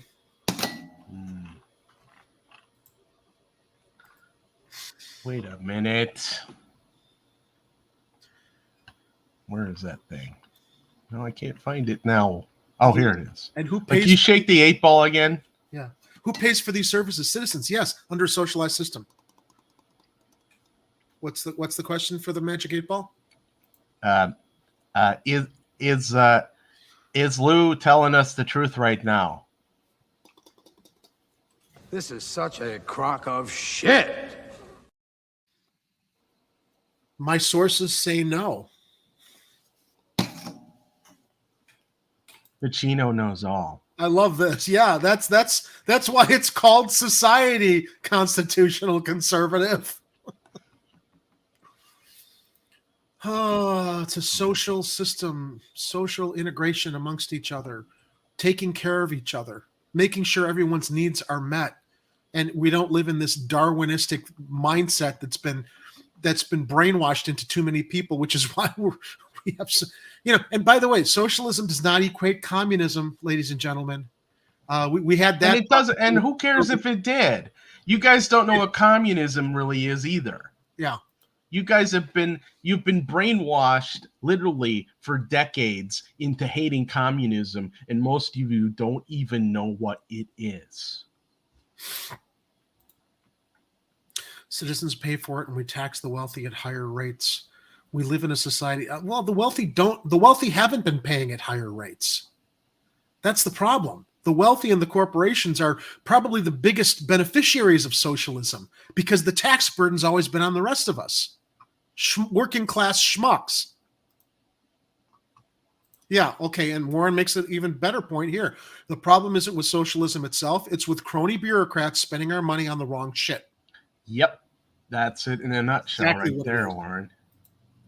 Can't imagine Vallis conceding until the very last minute. Then he'll demand a recount. Yeah, I don't. Yeah, we know he's going to demand a recount. Sure. Well, who's going to pay for that? All the citizens. There's going to be another big beneficiary of socialism, Paul Vallis, with a recount. There it is. And look, and we're not hypocrites by having a Patreon.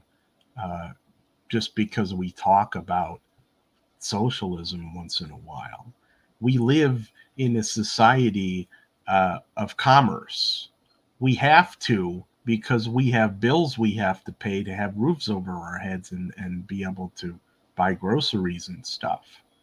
So when we put up our little Patreon thing over here for supporters, it helps us because we don't have a system that provides us with all of our needs, like a certain type of economic system other than capitalism might. Yeah, which is out of control. And to Warren's point, yeah, the wealthy pay a lower tax than poor and middle class. Oops. Wealthy have access to many more loopholes than the 99. I'm trying to turn it off, Jerry. Wealthy have access to many more loopholes that the 99% do not. It's true. Because they pay all the guys in Congress to give them all those loopholes. Yeah. Save Chicago by continuing the status quo. Yeah, that's what Vallis would be. He would be on steroids. The continued status quo, which sadly the status quo means continuing to sell off more parts of the city that should be public services and turning more of them into private services that are profit-based instead of community-based, instead of things that actually leaning toward supporting the public instead of worrying about profits. It seems it's past CC's bedtime, and it's only 9:15. Talk about, the old men going to bed early. At least he's not an old man, but in mindset. We've all lost our effing minds. I'm going to bed and pray Vallis pulls a Biden 2020 4 a.m. ballot harvesting move to save Chicago. Well, wasn't that illegal, though? Wasn't that what you were bitching about with the mail? Yeah. Warren wishes you good night, Lou. Dream of your capitalist utopia that will never exist. But even if you're having trouble dealing, Lou, we've got some good news from the Chicago Department of Public Health. They are going to begin offering mental health services in libraries. Lou, go check in. I think they're starting with just 6 locations right now, but yeah, I mean, I guess that's a good use of public resources, and that way, I mean, sure, if someone's having a mental breakdown, maybe a library isn't the best place for them to be having it. That's true. But, if they've got decent separation and there's enough support personnel there, maybe it won't be so bad. I think this is the most, well, maybe it's because it's election night, but I'm really happy to see how many people are tuned in. We got 23 viewers right now. No kidding. Welcome, everybody. Please like, share, subscribe. Let everybody know we exist because we don't show up on YouTube's algorithm. We're too subversive, Jerry, because how dare we have opinions? We're too radical. Like, that's a bad thing. Anyway, so yeah, Chicago Department of Public Health is offering mental health services in public libraries now. This is from March 24th, actually, but we just found out about it and thought, well, this is information that would be good to know. They're partnering with Chicago Public Libraries to increase access to no barrier mental health services by offering mental health care in select library branches. The program is part of the recent expansion of mental health services by CDPH and partner agencies to all 77 community areas in Chicago as part of the hashtag All 77 campaign. I think this is kind of what Lifeit was talking about when she was talking about her mental health facilities. Maybe this was part of her plan, was to use the libraries for expansion when they could just reopen all the clinics, which I'm like, why the hell aren't you doing that? I don't know. I'm sure a lot of those clinics though have probably been retrofitted into other things. Yeah, very possible. So here they are. These are the 4. Did I say 6? I think I meant 4. The 4 that will be available: Mount Greenwood branch at 11010 South Kedzie. I don't know if you say 11010 South Kedzie. Beverly branch at 1962 West 95th Street. Blackstone branch in Kenwood at 4904 South Lake Park Avenue. And Edgewater at 6000 North Broadway. So those will be those are the library locations that they're going to have mental health services as well. It's still not enough, but it's a good start. Well, it's nice to know that there's a few more that opened at least. Yeah. And it was a nice little segue, and I hope that Lou can use one of them to get the support that he needs. After all, he acknowledges this entire podcast and its followers need mental health. Like, that would be a bad thing? Look, it's not bad to seek mental health if you feel you need it. There's obviously it's been a stigmatized thing for years, like, because people don't want to have people think they're crazy. But yes, Big Papa Ken, I noticed. Yeah. There was only one on the north side. Yeah, I noticed. I was thinking that. It's funny. Your comment came up as I'm looking at the south side locations. But look, we need as many on the north side as we do the south side and the west side. We need them all over the city. We need more. But like I said, I think it's a good start. And thankfully that this program has at least taken its first steps. Yeah. Until Mr. Johnson gets in and increases the mental health services and support that he campaigned in treatment, not trauma. Yeah, so I'm just going to keep flipping over to the results here and hoping that we'll see a larger margin here. But just for your sanity right now, just be happy that Brandon's in the lead, at least for the moment. Hopefully he'll be able to hang on to that. He's up by about 13,000 votes right now. I wonder where Lori is tonight, Ed. That's a good question. I mean, she could be out at a movie theater seeing a movie, filing her nails anywhere where she doesn't have to watch the TV. Yeah, filing her nails while the embers of the city start to go out. What else were we going to talk? Oh, one more story I saw you had. Wait, I got one more in there. Which it's worth talking. It's a big. Yeah, I can bring it up. Yeah, I think it's a very important follow-up in regards to our question in the past about Norfolk Southern expanding down on the south side in Englewood is a not if but potentially when moment as far as some kind of a derailment that could lead to absolute disaster for the city. So our friend Laney from the Chicago Wine Report passed this link on to me from Freight Waves, the nerve center of global supply chain on the web or something. Department of Justice sues Norfolk Southern to ensure cleanup of Ohio train derailment sites. And how are they going to prevent the derailments from happening everywhere else? What, this $120,000 fine for this multi-million, probably billion-dollar company and all the other derailments across the rest of the country? How are they going to stop that from happening with just this little pittance of a fine? Now, before I get into the article, I just want to say it's about damn time. And also that it's probably just so that our members in Congress can grandstand, and then they'll give Norfolk Southern a slap on the wrist, and nothing will get fixed. Oh, $2 super chat from Kathy. Thank you, Kathy. And this is in celebration of Angela Clay's victory. Thank you, Kathy.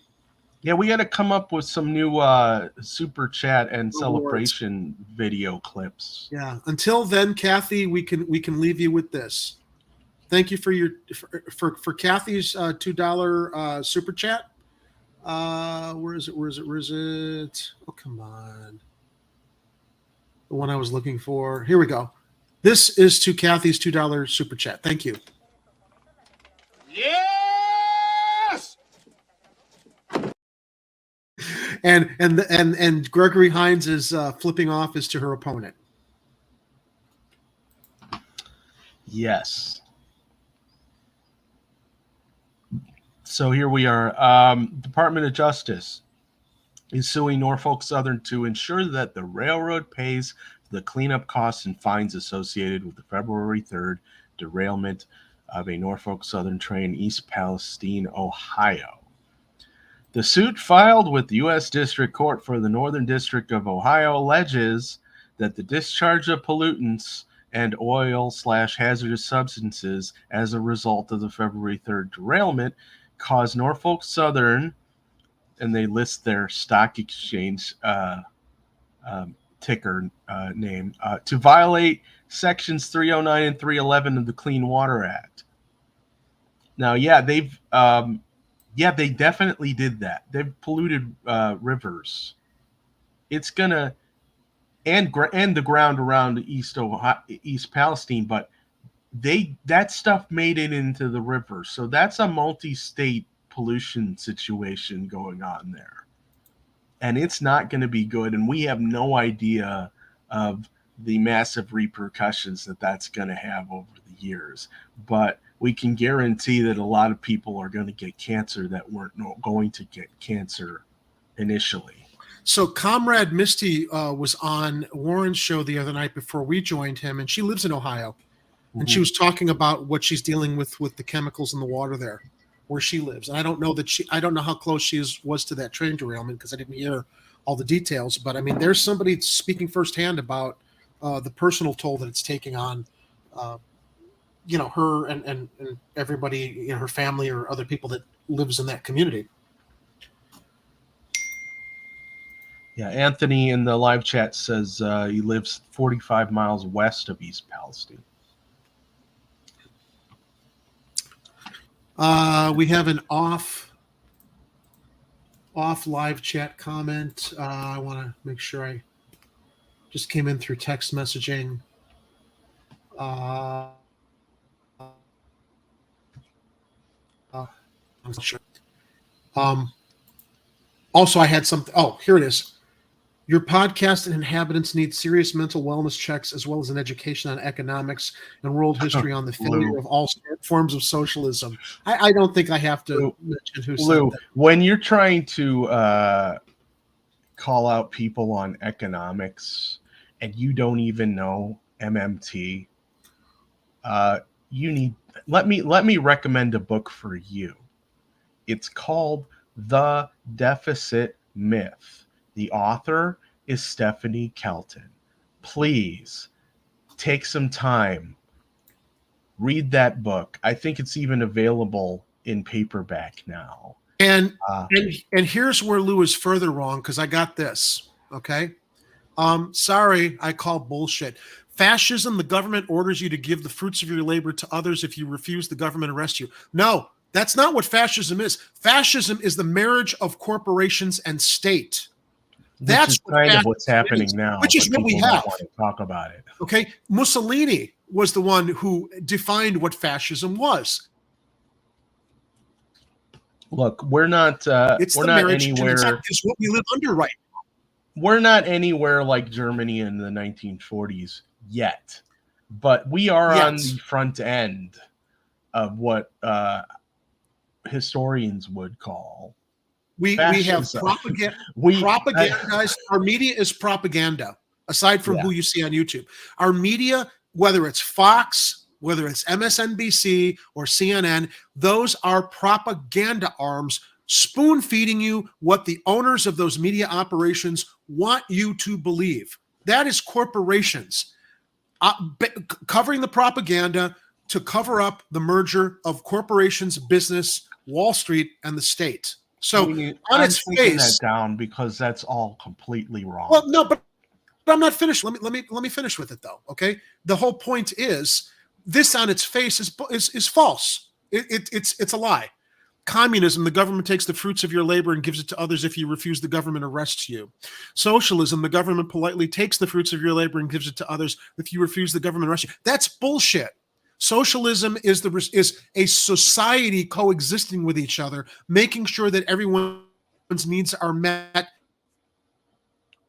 equitably, to give to others, putting forth rules and a standard of living so that nobody is left behind. But it's been drilled into our heads forever, this Darwinian theory of survival of the fittest.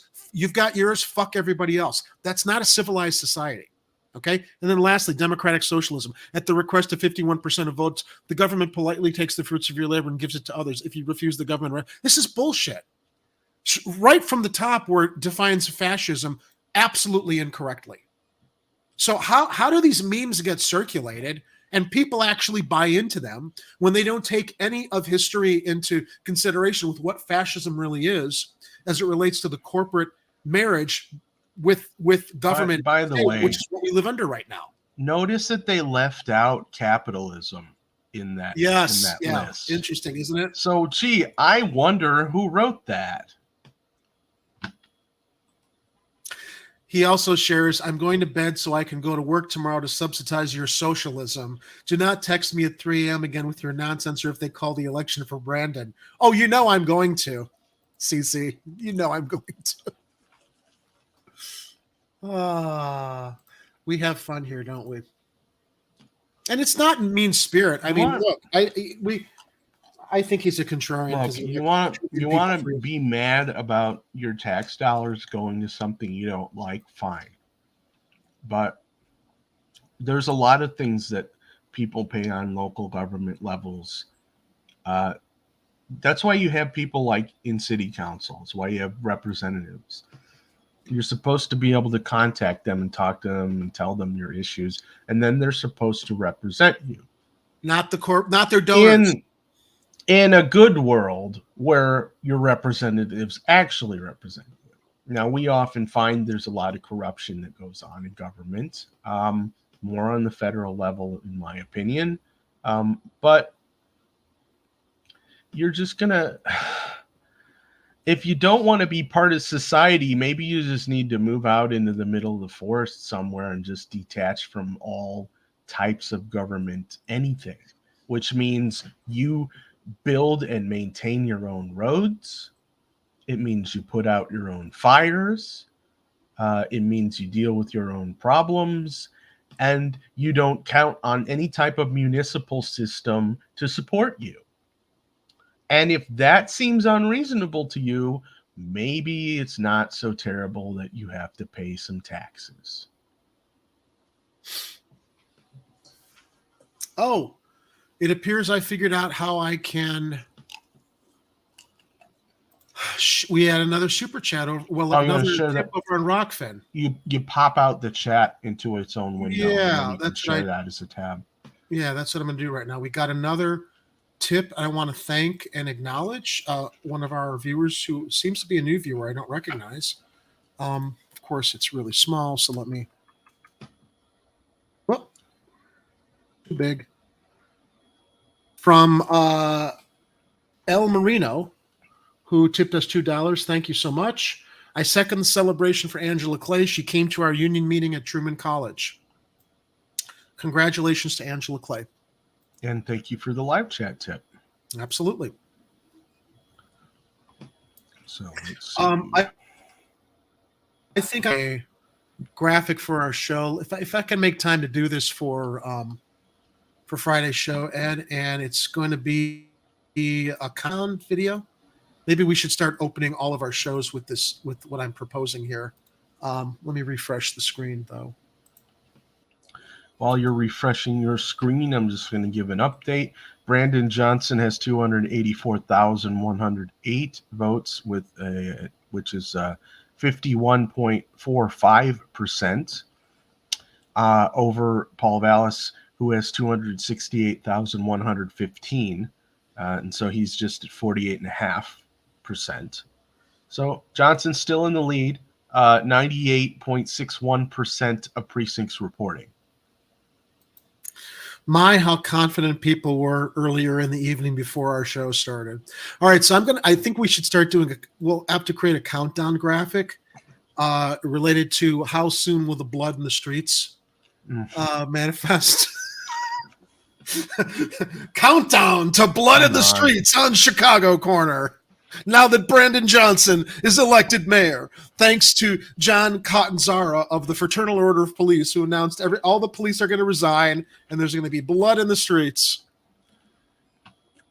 That's Vallis's following. There's the anarchy in the streets, Ed, right? Anarchy and lawlessness. Why would the cops going and creating the blood in the streets?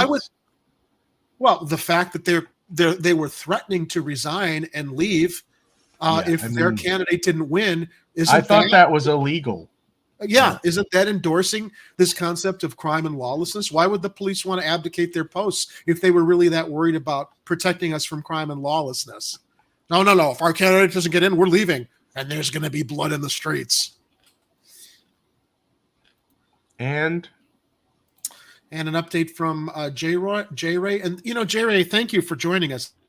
I hope you will continue to watch and view the show and participate because, even if we don't agree on stuff, the whole point of the show is for conversation and sharing views.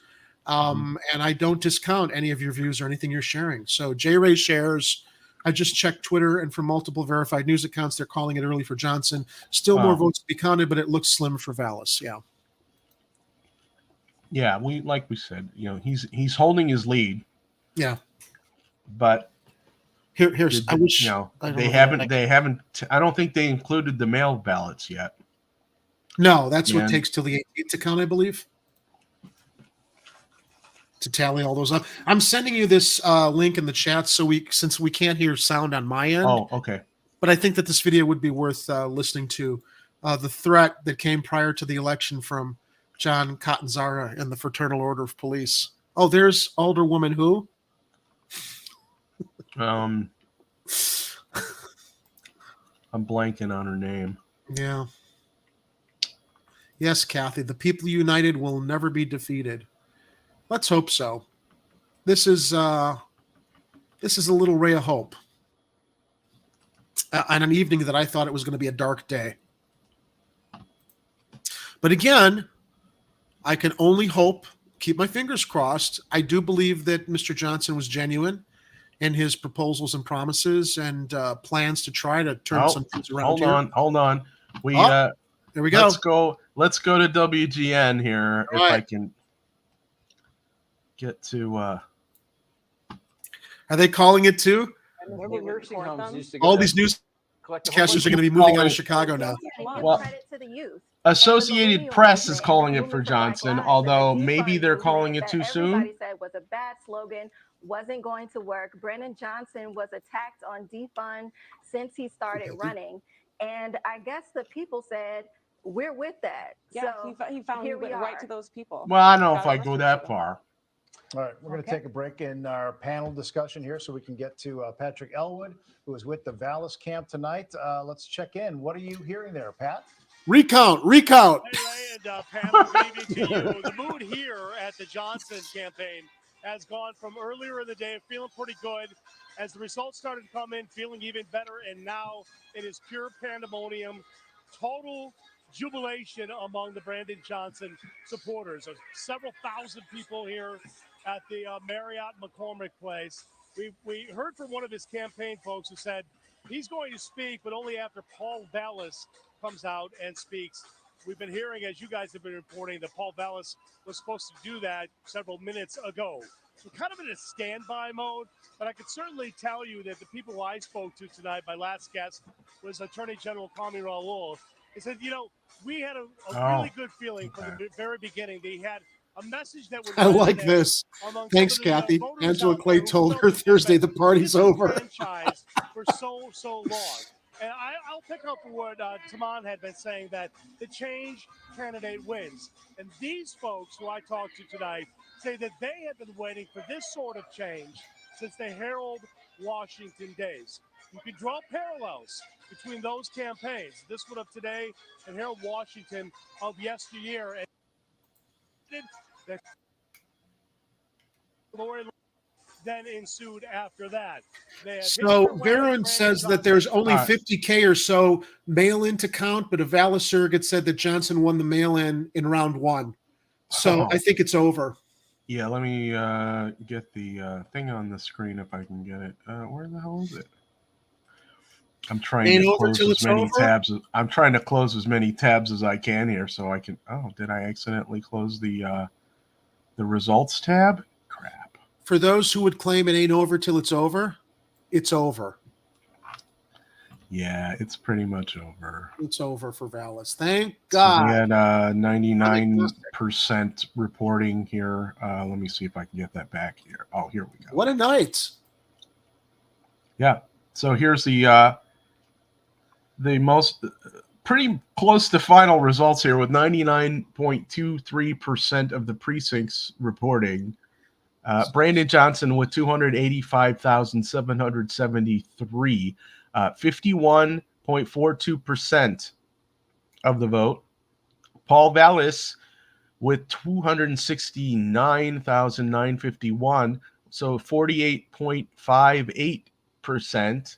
So we're looking at what? Almost 2% difference there. Yes!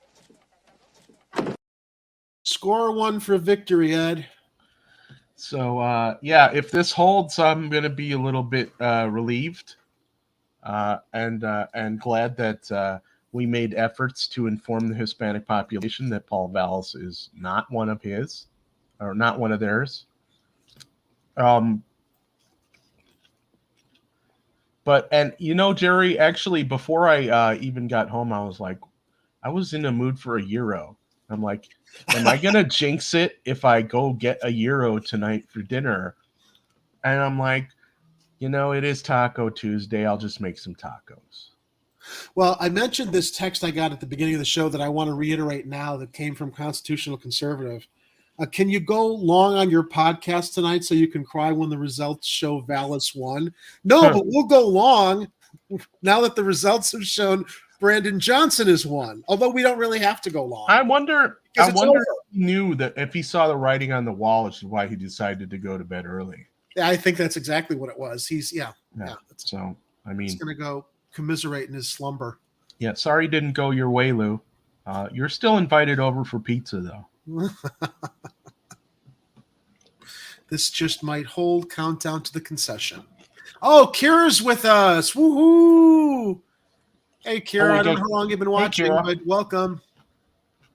Had a good show. Look who's probably going to be the next mayor. Yeah. Hey, Kira, if you want, jump in and chat with us a little bit. Feel free. We were going to invite you on, but we figured you were busy tonight. But if you still have time and want to pop in and say hello and talk about the election results, you've got the link. Notice it's not at the Hyatt. Pritzker's fiefdom. The Brandon Johnson. Is it fiefdom or fiefdom? I say fiefdom. You say fiefdom. You say fiefdom. I say sabotage. I say fiefdom because I am William Shatner, also known as Captain James T. Kirk of the. Oh, hang on. We got to hear Vallis here. All right, here we go.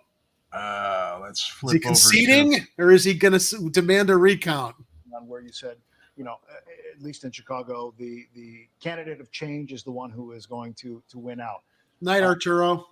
How does continue? Good luck on the job interview. Because I think what's going to change now. Well, I'll turn the sound back on when they get him on the screen. Okay. They were like a few seconds ahead on my regular TV. That's why, which is great because it lets me know that he's coming. It's interesting. Maybe it's buffering. Well, we're glad you're here, Kira. Woohoo! So yeah, he's definitely. And she's about to head to bed. She's about to comfortably head to bed and sleep peacefully. Unlike yeah, unlike CC.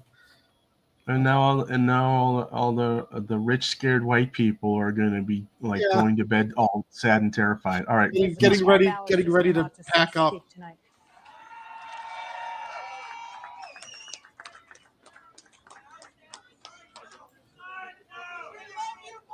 Thank you. I love you too. Thank you so much. Back to Palos Heights with you. Thank you so much.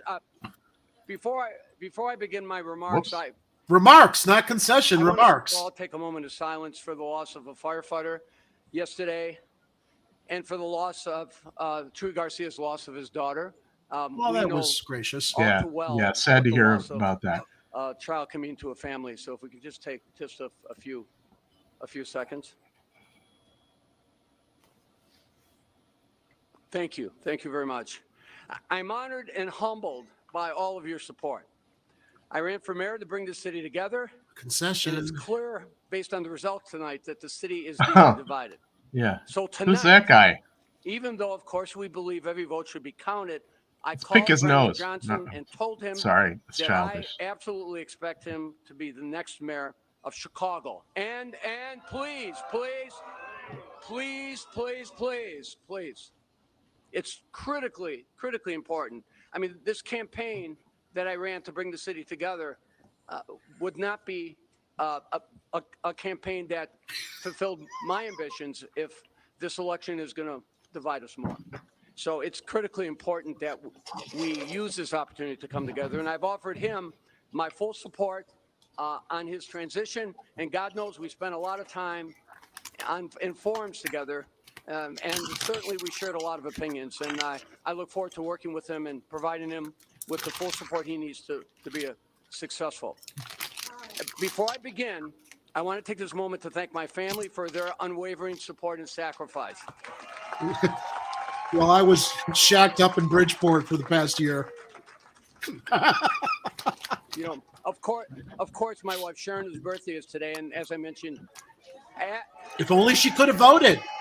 Her one vote may have made a difference. With me spending so much time away. Do you like Andrew's comment? She hasn't told me what her birthday gift, and what she wants her birthday gift to be. Maybe she got it. You never know. I know. No, don't blame Sharon. She's going to say, oh, great. Everybody's going to say, hey, what did you wish for? No, I also want to recognize my. I feel bad for the landlord in Bridgeport, Ed. He's going to be losing his the lease. Maybe it was probably a month to month. I'm betting it was a month to month. Well, now it's available if anybody's looking for a place. That's right. He's a special education lawyer and advocate. I want to thank them very much too. I'm also joined on the stage today by Danny Golden, a hero police officer. God bless you, Danny. And I know Carlos Yanes is here today, looking strong and walking strong. Let's give him a round of applause, too. So no recount. I want to thank each and every one of you who have cast their vote in support of me. Our journey over the last 10 months. Thank you for joining us, Margot. Day in and day out, I've been energized by your enthusiasm to help us reach our ultimate goal of bringing our city back together and getting our city on track. We ran an issue-oriented campaign, which is the only campaign I know how to run. Issues important to everyday Chicagoans across our city. I put out a public safety first plan in this campaign because public safety is a fundamental right. Without it, we will continue to be defined more by our differences than by what we yearn for in common. The only pathway forward in our great city is together. Whether it's quality schools, affordable or equitable economic development, the solutions we adopt and implement must work for all Chicagoans. I am proud that we have built a diverse coalition over the past 10 months. Is Jay Mall there? Is that him in the background? That's him right here. And it Oh, it is him. Right. Okay. That's him right here. Oh, I didn't see that. Okay. That makes Chicago so unique and so great. It's time for all Chicagoans to put aside their differences and to walk and to work together, supporting the daunting work ahead for our next mayor. I am optimistic that better, brighter days are on the horizon. Now, before I conclude my remarks, And move back to I could not Palos. leave this stage without paying tribute to all of you who have supported me and by recognizing some individuals specifically. Oh my God! Is he gonna? Forgive me if I don't recognize all of them, and Is but, he gonna thank in J Mall? recognizing them, We'll see. it's a recognition of all that you have done, both individually and collectively. First, my great thanks to Senator Dick Durbin, Secretary of State Jesse White, Congressman Bobby Rush, Bobby's on the Governor left. Pat Quinn, and former Senate President Emil Jones. Friends and heroes of mine who I've known for 4 decades, your support gave my career validation and provided enormous comfort and confidence in this race. I want to thank my opponents in the primary race who saw fit to support me, Alderman Rod Sawyer and Sophia King, Jamal Green. He mentioned him. No. And special thanks to my dear and close friend, Dr. Willie Wilson. Of course. Go make a road movie with him now, Paul. You're freed up to go make a road movie with Will. Actually, they could bring J-Mal along for the road movie too. Could be like the Three Amigos. They got that new Southside film production studio thing happening, don't they?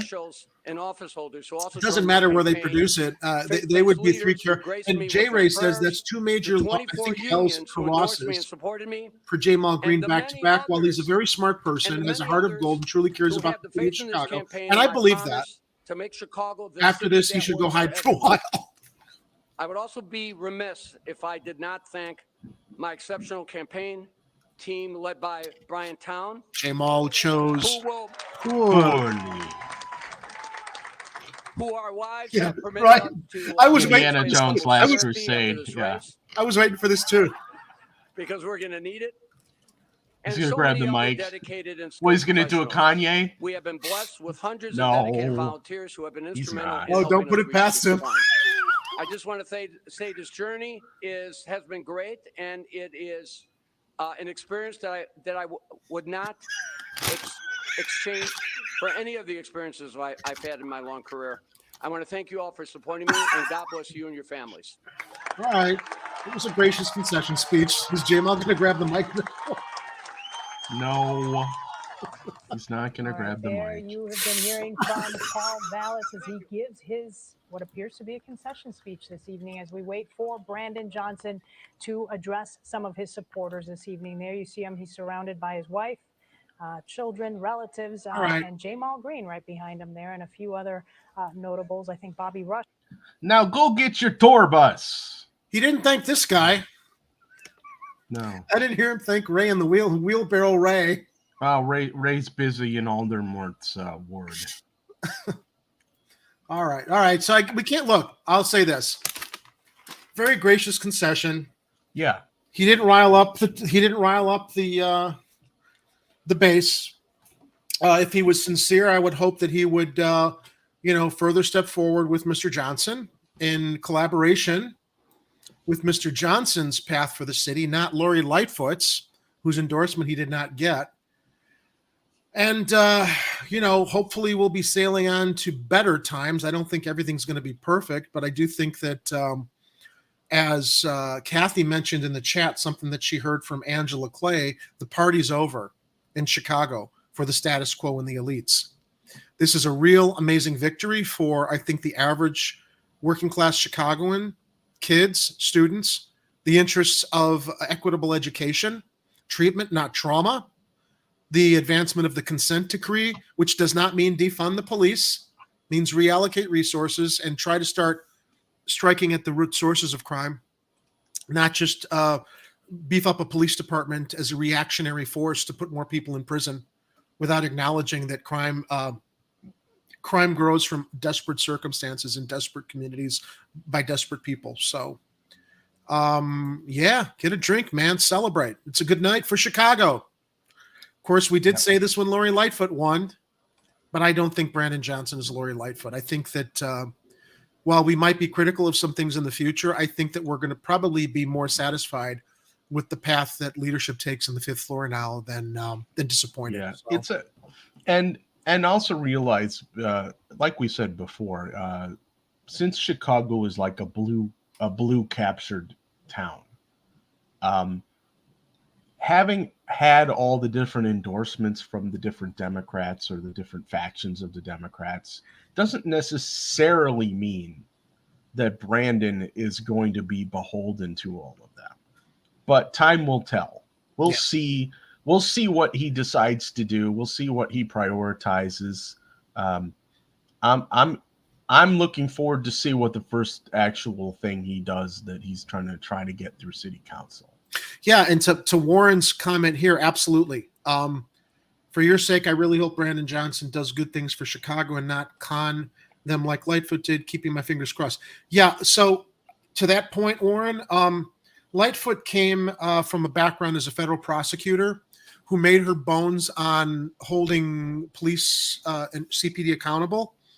She started riding both sides of the fence once she was mayor. Johnson, who's a Cook County commissioner and former teacher and ally of the teachers union and the working class here in Chicago, I think that that's our ace in the hole here. I hope. I'm going to be pessimistically optimistic here. Yes, Kara. Yep, exactly. We will hold them accountable. It's like Meatwad took a nap over here. That's okay. Well earned, man. Yeah.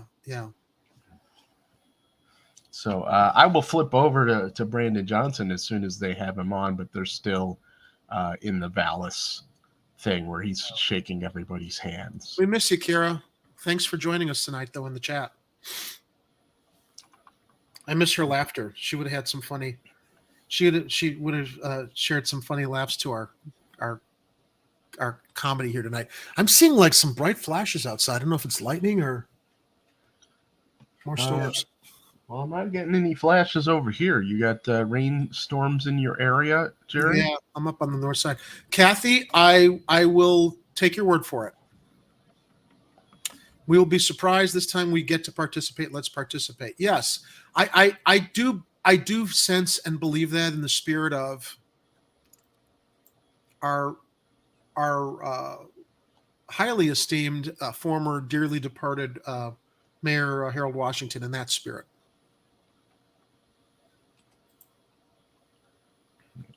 What a night.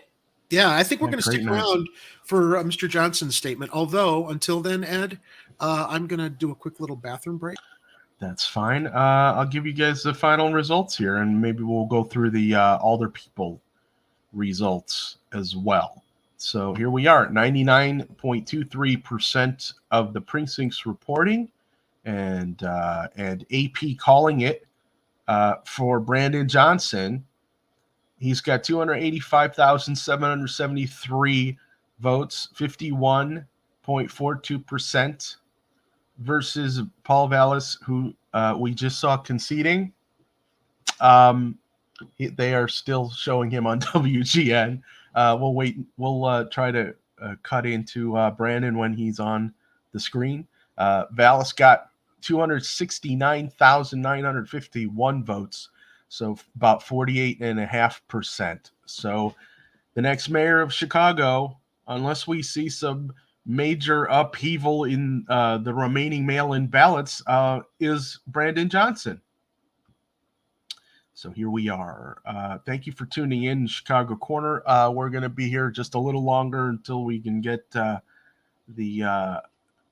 Brandon Johnson on the stage. And I'm going to go through the Alder people results. So we have 14 wards that were in the runoff. We have Lamont Robinson with 66.5% winning the 4th ward versus Prentice Butler. 5th ward, Desmond Yancey defeats Tina Hone with almost 52%. We've got William Hall in the 6th ward with about 58% over Richard Wooten. 10th ward, we have Peter Chico with 59% over Ana Guajardo. And 11th ward, Nicole Lee. We watched part of her speech earlier. She won with 61, almost 62% of the vote. That's in Chinatown, 11th ward. And 21st ward, Ronnie Mosley gets 52% of the vote to win. And 24th ward, Monique Scott with 66, almost 67% over Creative Scott. So that's an upset for us. We'll see how they do. 29th ward, Chris Taliaferro turned it around. He was trailing the last time we checked on him. Wow, yeah, that's true. Anything can happen. And they're still at 87.5% of precincts reporting, so this one may not be over yet. Alderperson of the 30th ward, Jessica Gutierrez is defeated by Ruth Cruz. Ruth Cruz got 51.25% of the vote.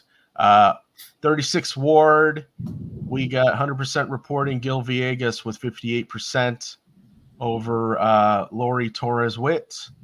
43rd ward, Timmy Knudsen. Another Lightfoot appointee ended up winning with 51.75%. Oh, you win some, you lose some. Yeah. So 45th ward, Aldermort keeps his Aldermort seat versus Megan Mathias. 55.25%. So it was closer than we thought it was going to be. Megan got almost 45%. 46th ward, Angela Clay wins heartily against Kim Waltz, 55.75%. And Lenny Manea Hoppenworth, or Mana. I don't know if you double up the A's and just say longer. Maybe we'll learn that in upcoming episodes of Chicago Corner. Yeah. Lenny won the 48th ward with almost 52%. So those are final results for us tonight. I'm gonna hit reload one more time. Nope, no more mayoral results coming in here, but AP has called this for Brandon Johnson, and we're still waiting for WGN to go to Brandon Johnson's what do they call that? Victory party? Victory location. But we'll cut over to that as soon as we get to it. It is a little after 10 o'clock p.m. Central Time. I want to thank everybody for joining us. We know that you have a choice in live streams, and we thank you for Flying Air Chicago Corner. Yes. Thank you for joining us on the Starship Chicago Corner, where we say sabotage and you say sabotage. And if you enjoyed tonight's live stream, we very much hope that you will subscribe to the channel, share the channel and all of our videos with everyone else so they know that we exist. And if you really, really like us, you could consider being a Patreon supporter. You can support us at patreon.com/Chicago Corner for as little as $1. We recommend $5 per month, monthly Patreon subscription gets you our undying appreciation, and we're hoping to have more perks in the future. I think one of them was going to be a pizza party with pizzas that I actually make for you. So can I also add, please support us on Patreon /Chicago Corner, because Lori Lightfoot doesn't want you to. That's true.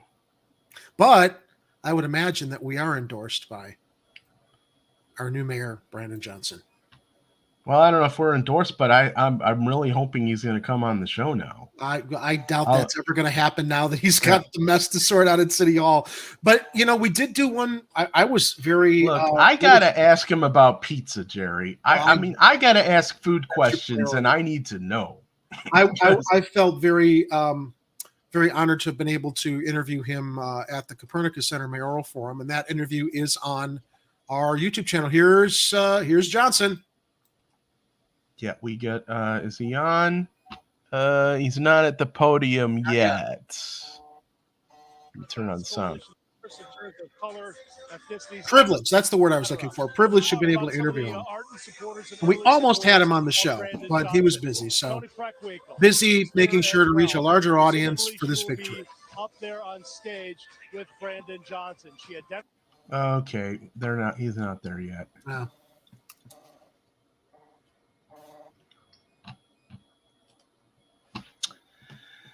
It was a pretty good night. We ate popcorn.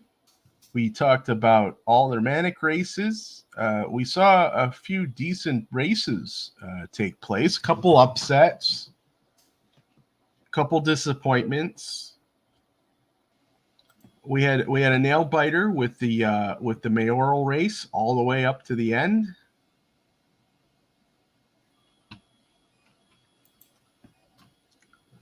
And they're still not on Brandon. Sure did, yeah. It's making his way up there, I'm sure. Making us wait. I'm taking you off the screen. Okay. So what are we gonna do? Let's see. Friday's our next show, right, Jerry? Friday. Where's Willie? I'm surprised Willie wasn't at Palace. Yeah. Maybe he didn't want to be in the same place as J-Mo. That's a very good.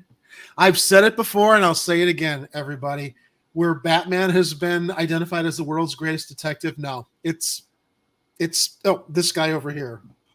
He's real. Well, my other guess is he could be at his home in Hazel Crest. That's true. Yeah, because he's not from Chicago either. No, it's Election party. They're taking their sweet time with the post-show analysis over there. I don't know. How much more do you really have to talk about at this point? How much more do you have to clutch your pearls that Brandon Johnson won and your taxes might go up equitably as opposed to on the backs of everything else? Because WGN, they have a huge audience, like boomer audience, right? Yeah. And so I guess they're trying to let them all down gently. Oh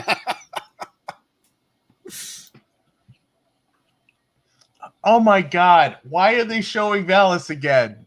Are they? No, they're at Johnson's headquarters. Just wait. Just wait. Whoa. Why would they go back to Vallis? I don't know.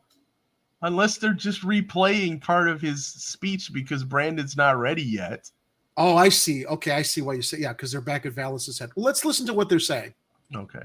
I'd like to hear how they're I think the spinning crowd this. was very surprised when he conceded to Brandon Johnson. Why? I think they felt like he was going to give a speech that was going to say, be patient, wait, we're going to wait for the mail-in ballots to be counted. He saw the writing on the wall. Breath and everything's going to be okay. So when he said, I called Brandon Johnson and thanked him and congratulated him, there was a collective gasp. The entire crowd. Good.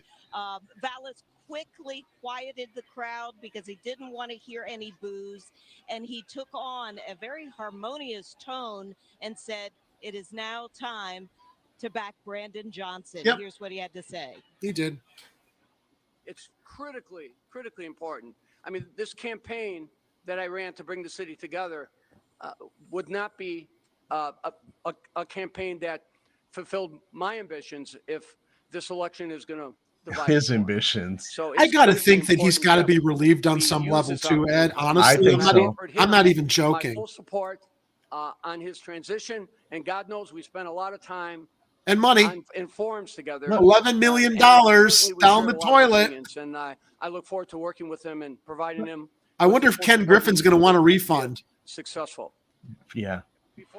He took the high road. I appreciate that. He came up to me and she said, I am the wife of a police officer, and I can't give you my name, but I can tell you we are absolutely gutted. He had the support of the first responders, of the police officers, and that was just her opinion, but she was near tears. Why should they be gutted when we're all in this together, Ed, right?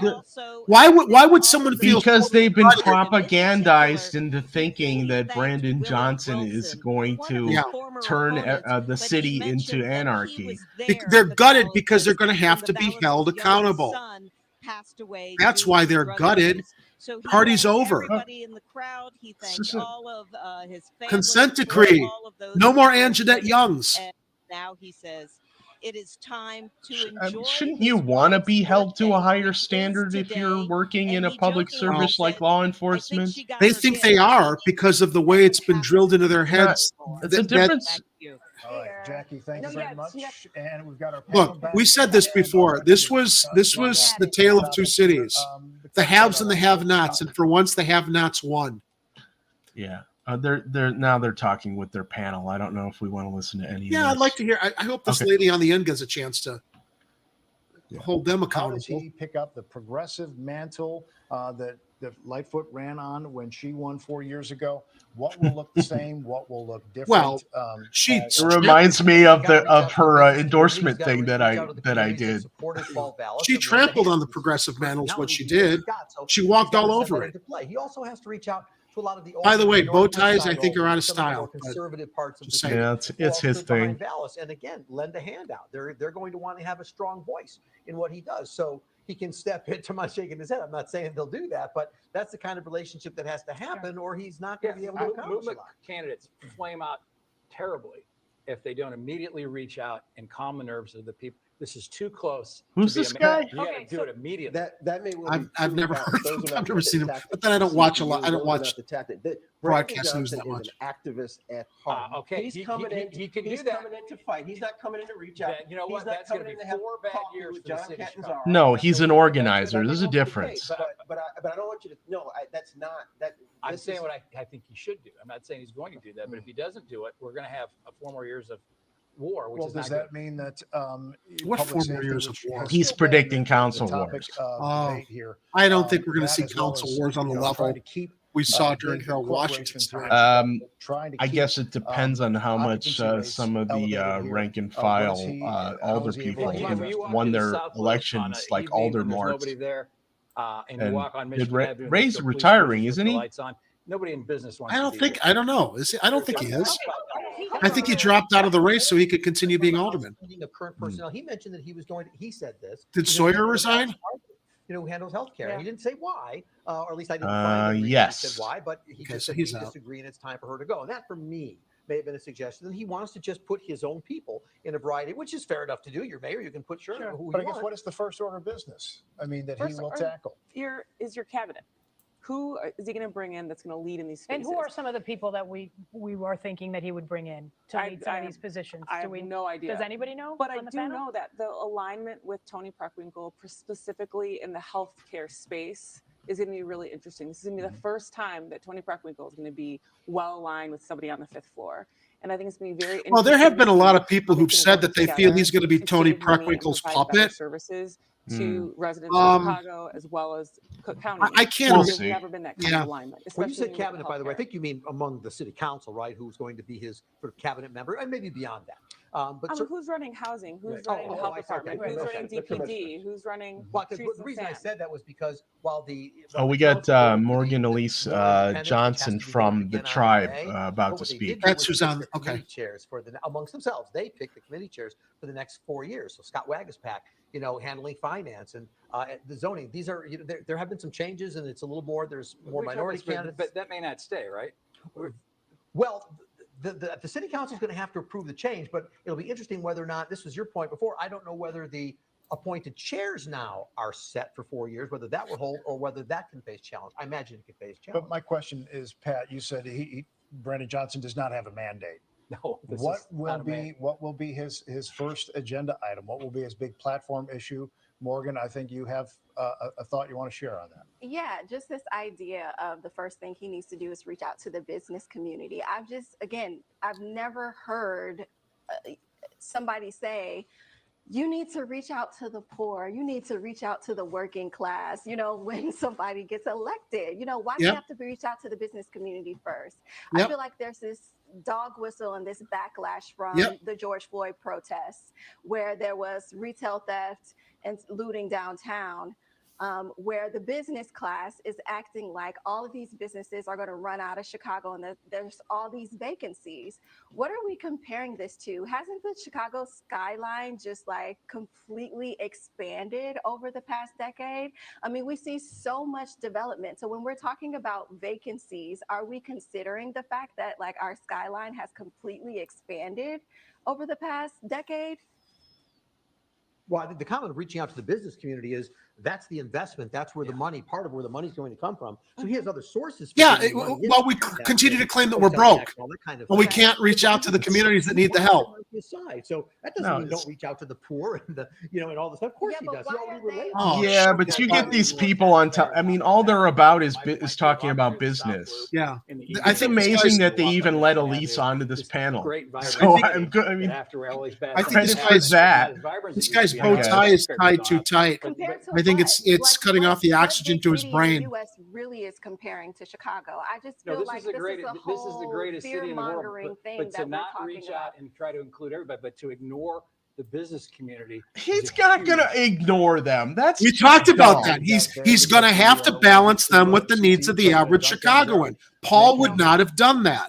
Paul would have been mostly business. Yeah. Okay. All We business. just wanted to mention that the Chicago Teachers Union is the president of CTU Sure. is now introducing Brandon Johnson. And the reason we bring that up is because that has been a topic of discussion, right?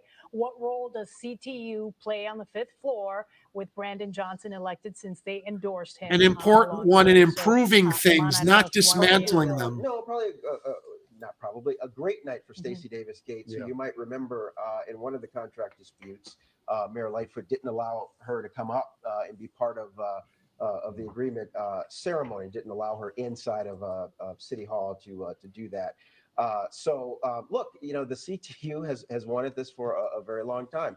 It's going to be a new direction. You know, there won't be charter school expansion in the city of Chicago. And in terms of what does he do day one, obviously he's going to, you know, have to pick a superintendent, but he's going to try to get the aldermen on board with his investments. I take him at his word that he will immediately try to find the funding for his programs. His programs are social programs for the South and West Sides. I do think, to you, sort of, Morgan, because you know, there are people. You know, Chicago is not statistically more violent than it was in the 1990s. Okay, there are people, Morgan, who are afraid, right, of crime, and you know, maybe media plays a role in perpetuating that. What's the message to those folks? How do they read that tonight? Because they probably think they're. Oh, Ed, I've got to cut us away. I've got some breaking news until Brandon Johnson comes up.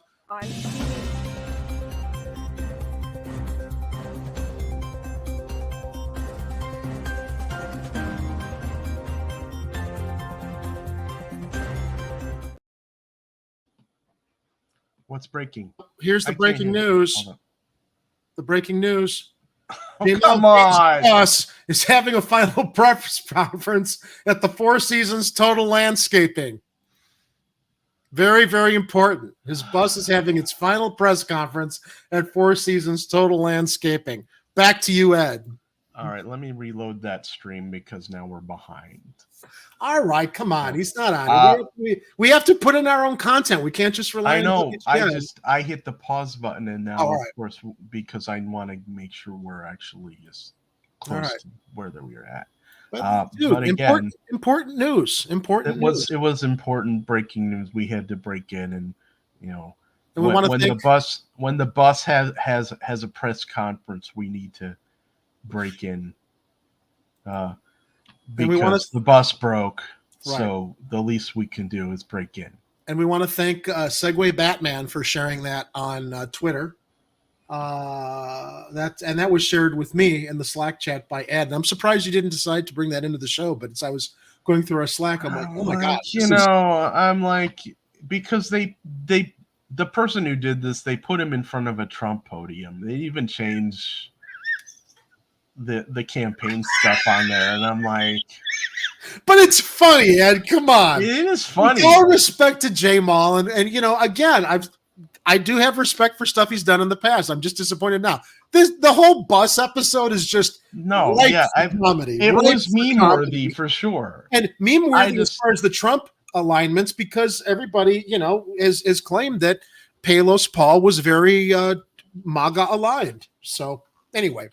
Let's go back to the WGN panel. I know I've probably pissed off Ed, but anyway. To interrupt, they're still not there. I could point to a number of other things where she talked. It sounded good. The policies, the intentions might have been right, but she couldn't get it done. And I think a lot of that was just first-time politician, first-time elected to office. No. As Lisa mentioned, the prosecutor. No. Anyway, You're talking about Lightfoot. The odds are stacked in your favor. You know, you have the power of the government. Yeah. She was used to, I get what I want. That's not how politics works. And so an activist will have a different approach, knows about motivating people to do certain but things. he's not just an activist, he's also an organizer. We learned the difference about that when Erica joined us on the show several weeks ago. An organizer does more than just an activist does, riling people out on the street, bringing attention to things.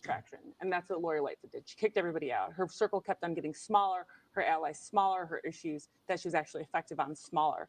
We got Brandon coming up in a second. Okay. That's what they do. They build by addition. And that's what politics is about. The more people that you can have seated at the table that feel that their issues are being addressed, the better off you are. And I'm going to go out on a limb here. And I know everybody said that they're going to keep the Invest Southwest. I don't think Invest Southwest was enough. There's tons of projects that were in the pipeline way before Lori came into it. She did not invest. There was a majority of the money was already dedicated. And the majority of the smaller percentage of the money that she put in there were lots of routine spend that was already there. Invest Southwest is not enough. I'm sure they didn't want to detract from it because the messaging would be. Here he comes, the new mayor of the city of Chicago. Really need to step up and come up with a real plan to invest. I'll let you keep that going, guys. But we were watching Brandon Johnson greet his supporters, getting ready to claim victory and share the celebration with them, helping get him to the 5th floor of City Hall. He's going to probably take a little while before here's another music strike we're going to get. So I'm sorry, Lisa, finish your thought there. So I'll say the way that you have to do this development, it cannot be solely funded by government. It has to be spurred by government. It needs to be done in conjunction with affordable housing, with the developers. You go out there and you set a plan and spur. We're going to wait. All right, let's listen to Brandon Johnson, mayor-elect the city of Chicago.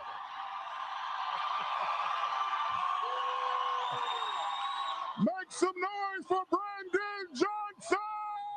I wonder if he's going to quote Washington in regards to nobody knowing who he was Thank you. before he started his run. Let's all listen to Brandon.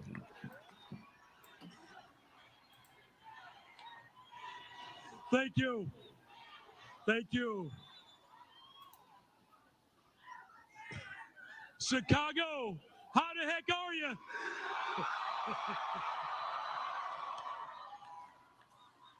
You know, they said this would never happen.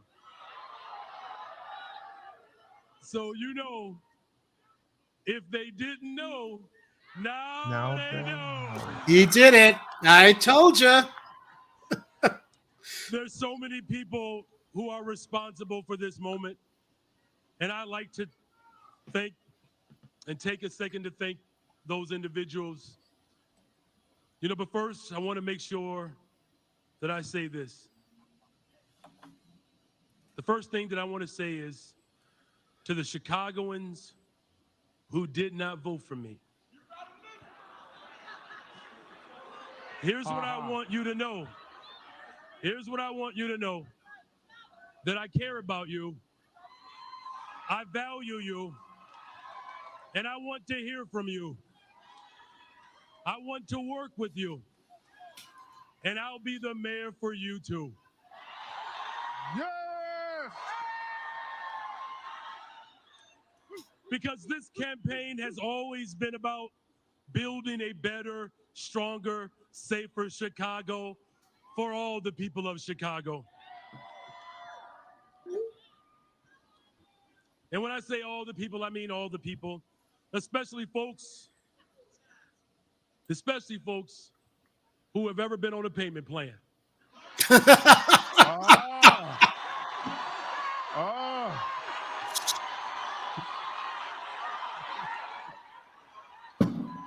That didn't stick. No, didn't. So Nor did from Harold's Lincoln Park tax to problem. Humboldt Park, from Jefferson Park to Garfield Park, there are so many people that made this possible. Of course, I want to thank my God. Aren't you glad, Chicago, that we serve a God who was at the beginning and the end? Hallelujah. He's the son of a pastor. My family, Yeah. my wife Stacy. Separation of church and love you, state, baby. but I understand he's got to acknowledge that. To my 3 children, Owen, Ethan, and Braden. And of course, to HCII, SCIU, SCIU 73, to the CTU, to the CCTU, to the IMT, the AMT, the UWF, because make no mistake about it, Chicago is a union town. Yeah. I want to thank the board president, Tony Preckwinkle, the attorney general, Kwame Raoul, Congresswoman Delia Ramirez, Congresswoman Jan Chakowski, Congressman Jonathan Jackson, and then, of course, the Congressman Danny K. Davis. But I also want to give a special thanks to someone who could not be here tonight. And we are praying for you. Congressman Garcia, Chewy, we love you, brother. And to over the 70 elected officials from across the country. But I also want to thank Paul Vallas for running for office, as difficult as it was. We want to thank you for your service, Paul. Chicago, tonight is just the beginning. With our voices and our votes, we have ushered in a new chapter in the history of our city. The truth is, the people have always worked for Chicago.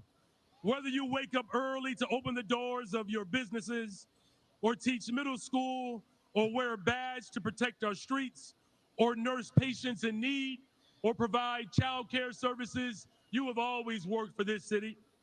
And now Chicago will begin to work for its people, all the people. Because tonight is a gateway to a new future for our city. A city where you can thrive regardless of who you love or how much money you have in your bank account. Not much. A city that's truly Seriously. safer for everyone by investing in what actually works to prevent crime. And that means youth employment, mental health centers, ensuring that law enforcement has the resources to solve and prevent crime. A city that actually respects the workers who keep it running and supports the entrepreneurs that keep it growing. How appropriate on the launch of our worker-owned co-op, Run on Ed. time, and where no one is too poor to live in one of the richest cities, in one of the wealthiest nations, at the richest time in the history of the world. Yeah.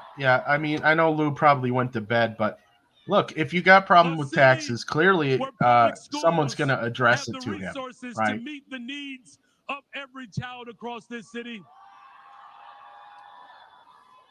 Yeah, to Gamer to Life, that's as loud as our browser allows us to filter through StreamYard. So just turn up your volume. That truly invests in all of its people. I have a volume booster all the way Now, up you've too. heard me say this before, Chicago. Well, you're going to keep hearing it because the heart of this movement has always been about investing in people. I'll be honest, this is personal for me. Investing in people is at the heart of this campaign because I've seen what disinvestment looks like. I grew up in a household with 10 of us, and if it weren't for Andrew and Jean, we wouldn't be here today. A home with 1 bathroom and 4 sisters. Let me tell you, you learn to negotiate early in life. Always ally with your sisters. But it wasn't always easy for us. My father worked 2 and 3 jobs just to make sure life was a little better for us. It's but uniquely I know what American. It's like to come home and your water is not on. Mm. I know what it's like to come home and thank God for a long orange extension cord from your window to your neighbor's window. But I also know what it's like to teach in Cabrini Green, where my students can see one of the wealthiest neighborhoods from their back window, but out of their front windows, bulldozers stare them down, preparing to destroy their public housing. I know what I'm talking about when people rely upon public transportation, and because it is not reliable, people have lost their jobs because of an unreliable, unsafe transportation system. So when I talk about investing in people, I know what I'm talking about. And when I talk about this city feeling unsafe for so many, it's because as a husband, as a father, raising 3 children on the west side of Chicago, I've had to shield my children from bullets that fly right outside our front door. Good morning, Big Or Mr. the student Firebird. who looked me in the face, who said, Mr. Johnson, you shouldn't be teaching here. You should be teaching at a good school. For too many people, They should in the all be city of good Chicago, schools. we Yeah. recognize value But for too many of us, we don't believe that we deserve it. That changes under a Johnson administration.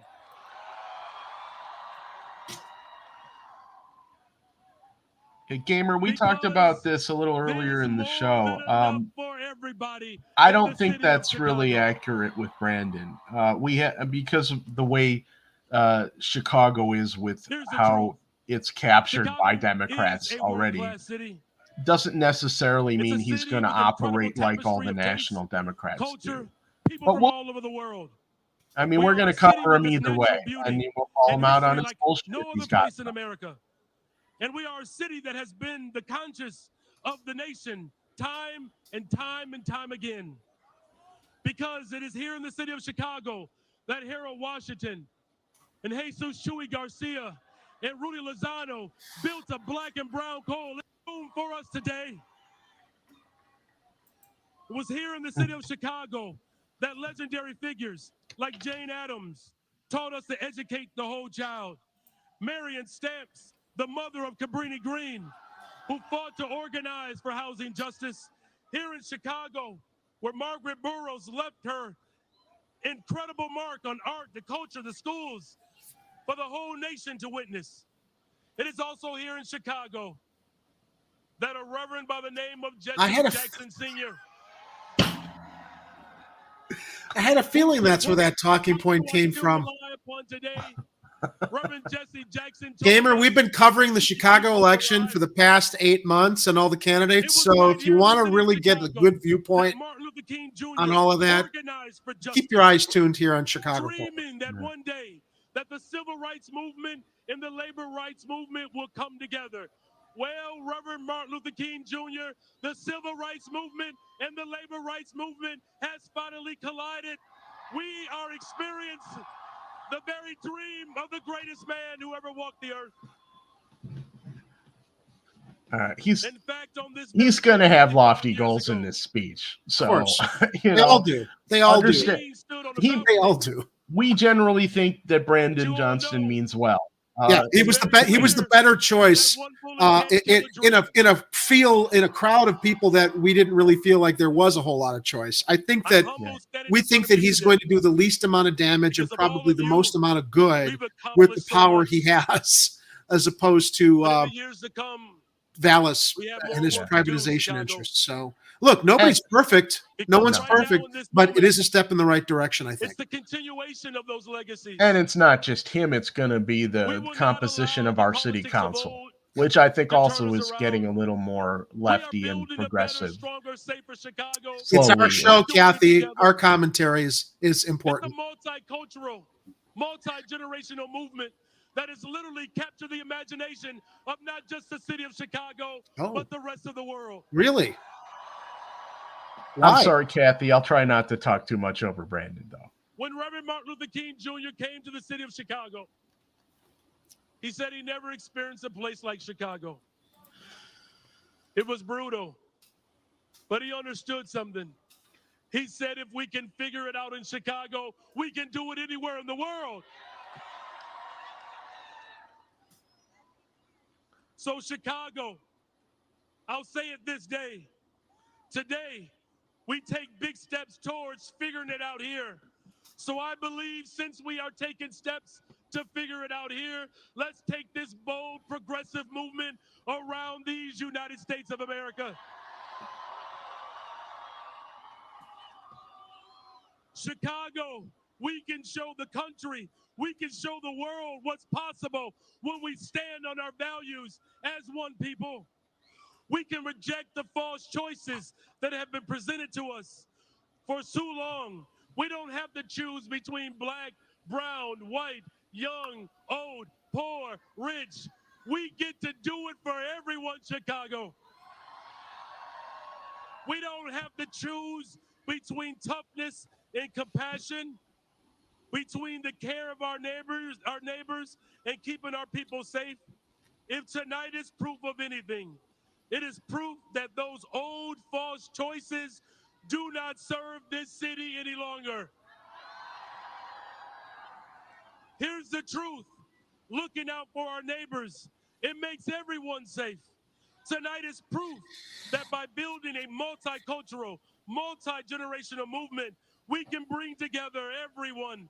No matter if you live on the north side, the south side, the southeast, the southwest, south or west side. Listen, you all, we have demonstrated that we can change the world, Chicago. We finally will have a city hall, a government that truly belongs to the people of Chicago. That Chicago can truly be a safe, world-class city, as remarkable as its potential. We get to make sure that our hopes and our dreams do not have to stop and end today. We get to make sure, you all, that the people of Chicago will finally have what they've been waiting for. The most radical thing we can ever do, you all, is to actually love people. And our administration will do just that. So make no mistake about it. Today, we did not just commemorate the life and the legacy of one of the greatest humanitarians who ever walked the planet Earth. Today, we did not just acknowledge the assassination of a dreamer. Today, the dream is alive. And so today, we celebrate the revival and the resurrection of the city of Chicago. You know, I hadn't realized that, Ed. This is the anniversary of MLK's assassination. Come alive, Chicago. My name is Brandon Johnson, and I can't wait to be sworn in as the next mayor of the greatest city in the world, Chicago.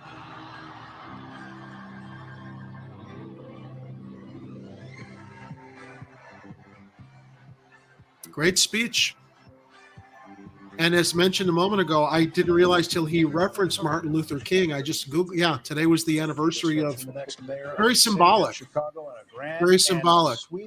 Phoenix rising from the ashes as far as representing the dashed dreams, hopes, and aspirations of so many people who have probably felt very left behind by the normal status quo of the city of Chicago in preceding administrations, from Daley to Emanuel through Lightfoot. This is definitely going to be a new beginning and a step in the right direction, representing and advocating for those Chicagoans. Yeah. So here we are, 51% for Brandon, 49 for Paul Vallis. It's a new day in Chicago. Yeah. Let's hope it's gonna be a good next mayoralship, or whatever the hell you call that. But yeah, I'm taking leadership. Paul Lisnek. Yeah, I'm taking Lisnek off the screen though, because that was it, ladies and gentlemen. We are very happy that you joined us this evening, and very happy with most of the results. We got to see Angela Clay win in her ward. Sadly, Aldermort did get reelected, but that just means, Jerry, that we get to keep making fun of him until he's indicted. Yeah, until he's hopefully indicted, charged, perp walked somewhere for all of the terror he's been inflicting on his constituents in his ward. Yeah. So thanks for joining us. Please subscribe to the channel if you haven't already. And you can find us. Where can they find us? Thank you, Matt, for the $10 super chat. There is a thing. I had a thing, so they could find us. Oh, here we go. There's more to come, everybody. Yeah, you can find us at ChicagoCornerTV.com. So if you're looking for all of our other social media stuff, we got a Facebook page. I think there's a Facebook community group that we just got rolling again. We're on Twitter at Chicago Corner TV. You can find us on Rockfin, another streaming platform. We have videos archiving to Odyssey, which one day we'll be streaming there as well when we can figure that one out. We're also looking at Rumble. And by the way, for those who didn't see our interview with Warren Dearman at Extra Bulla last night, which is why during Johnson's speech, I really couldn't quite compose myself when he referenced the value and the appreciation of Chicago being a union town. Chicago Corner is now a worker-owned co-op. That means Kira, Ed, and I are principals in this new venture. We are now our own entity. We're very proud of that, given the fact that we've put a lot of work the past couple of years into building this channel. We hope to add others to this worker-owned co-op and provide more programming, more coverage in the future as we're growing amongst ourselves. But we're very proud of the fact that we've been able to steer the ship in this direction, given the fact we've been very committed to what we're doing here. And we're very proud of that. So yeah, yay labor, go worker-owned co-ops, go unions, and make sure no one ever devalues the contribution of your work and your commitment and your responsibility and passion for what you do. So that's why I was very heartened to hear that in his speech. Yep. And our worker-owned co-op is a work in progress. So thank you for bearing with us as we navigate the ins and outs of this type of thing. But it's I'm sure when we learn new things about how this thing works, we'll probably share it with you here. And maybe it'll be informative in the structures of that, along with being informative in the other things going on in Chicago and the rest of the world. Because as Jerry said, we're fresh and we're new as a worker co-op. We've also kind of got a new mission statement here.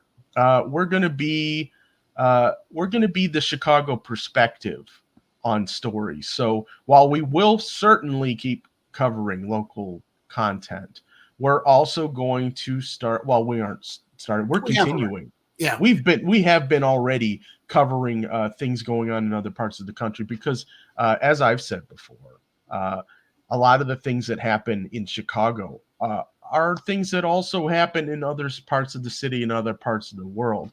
And we had examples of that even recently with all the train derailments that continue to keep happening. And the fact that our city is dealing with a really bad deal with Norfolk Southern that maybe they're going to want to reconsider. I hope Johnson has some power to steer city council into re-examining that. And by the way, Kathy, thank you, dear, for the $5 super chat. We appreciate it. Yeah, thanks, Kathy. So I think it's important to have a Chicago perspective on things because at least we think that we have some good ideas about things. I mean, we're not always right about everything. Yeah, we are.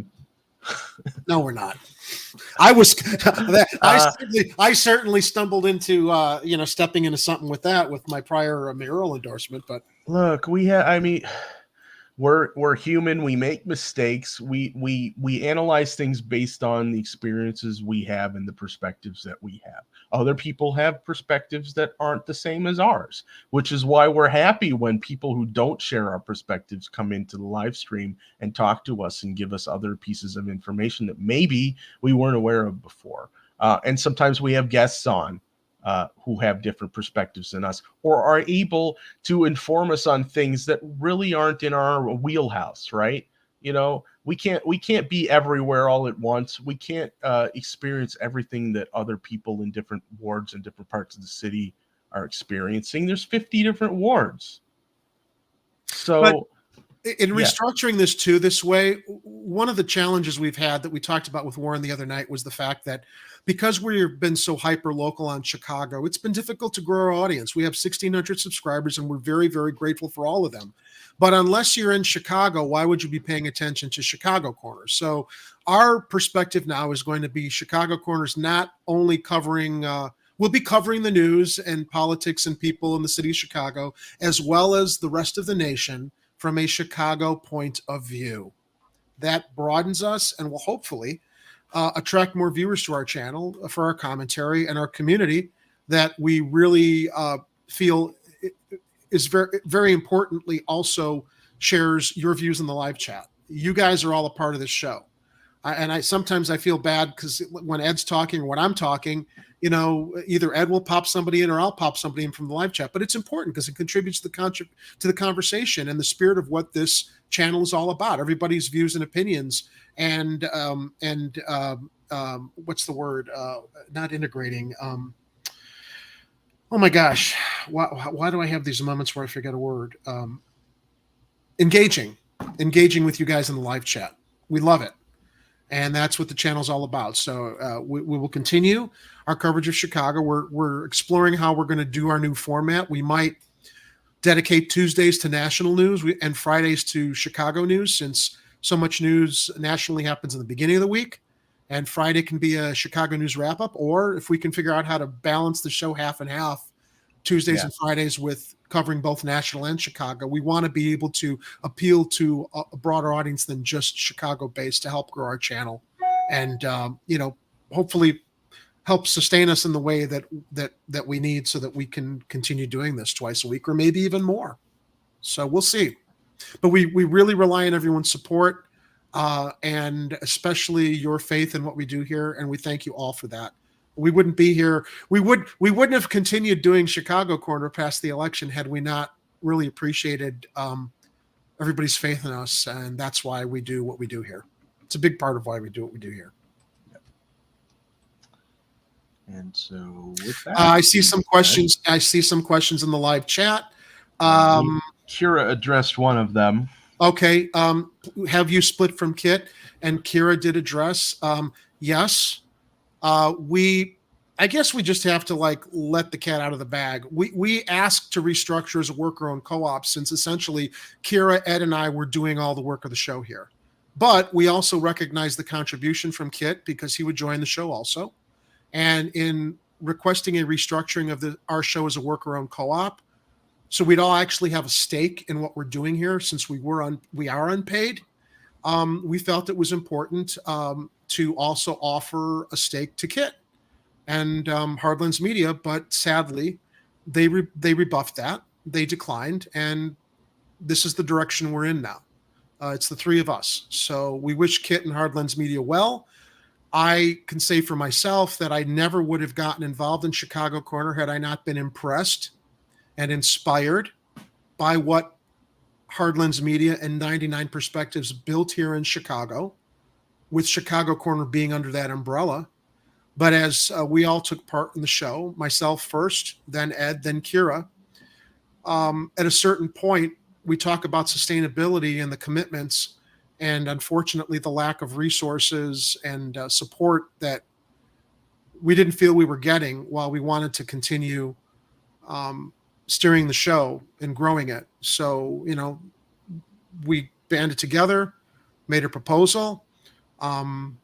We didn't see eye to eye on it, which was disappointing, because I do believe and understand that, worker-owned co-ops and, labor rights are important to our former colleagues. But this is where we are right now, and we wish them well. And I think we're all going to do well in our different directions. So I guess to Big Mr. Fireberg, that's the statement we can make on that, with all respect to our former colleagues. And it's a new beginning. And it's a good one. I think it's going to make everybody stronger in the long run, because everybody can focus on the things that they want to focus on. Gives us more flexibility, and the ability to get the types of resources that we will eventually need to expand. Yeah, and to Mad Matt's comment, behind the scenes business that happens, Kit has a great. Yeah, he does. We love Kit. We're actually quite disappointed that Kit didn't see the opportunity here. And again, it's his choice. We can't force anybody into anything. I love Kit. I think Kit's a great guy. I think he's got a big heart. And I get a little sad saying that, because I'm going to miss Kit. But again, stuff happens behind the scenes business wise. And this just was probably the best direction for it to take, although it wasn't a direction we expected it to take on other levels as far as negotiations and stuff. It is a good thing for all of us, I suppose. So You know, you And keep that's and we don't really need to talk more about that at this point, because I mean, any updates that we have, we'll let you know about. Sure. You know, but that's it in a nutshell. We're a worker co-op. Worker co-ops are good. And we'll let you know how it goes, because we're going to keep doing the show and see how much more we can do. They represent the stake of those involved. They represent the stake of those involved in doing the work, creating the content, and serving the viewers. So it is Kira's bedtime. It's actually almost my bedtime as well, because I got a 9-to-5 job I have to get to in the morning. Yep. But I want to thank every one of you for hanging with us on this election night. It was kind of exciting for a little while. We were neck and neck for a little while. We weren't sure. It started out with Vallis a little bit ahead, and then Brandy got a little bit ahead, and then they were tied, and then the AP called it when all the mail ballots that were received got counted. And so our next mayor, if you are just tuning in, is Brandon Johnson, next mayor of Chicago. I think it's a good thing, but we'll see. We'll see how he does. It's a fresh start for the city, a fresh start for us, a fresh start for everybody, and that's a good thing. Yeah. So thank you for tuning in tonight. We really appreciate it. And with that, I got to locate the thing that tells us to get the hell out of here. Thanks for joining us, everybody. And remember what, Ed? If it's happening on the streets, you hear about it here on Chicago Corner. No, sir. No, sir. No, sir. You will stop speaking. You will stop speaking. You're full of crap, and that's the nicest thing that I can say. Na na na na na na na na. Hey, goodbye, Lori Lightfoot. Get out, and don't come back until you've redeemed yourselves.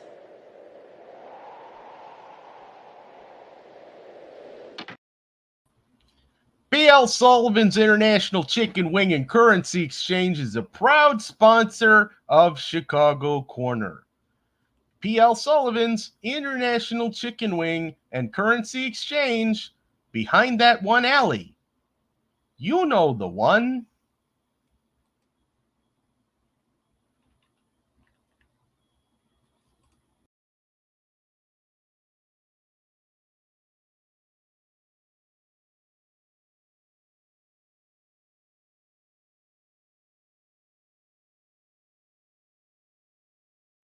Get out, and don't come back until you've redeemed yourselves.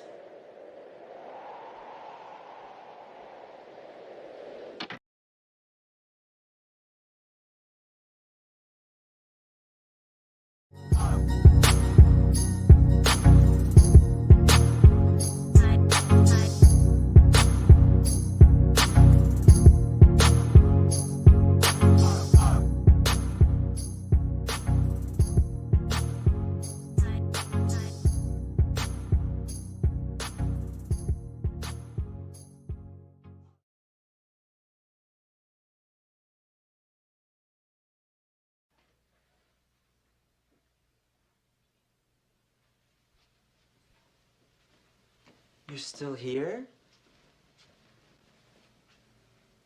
It's over. Go home.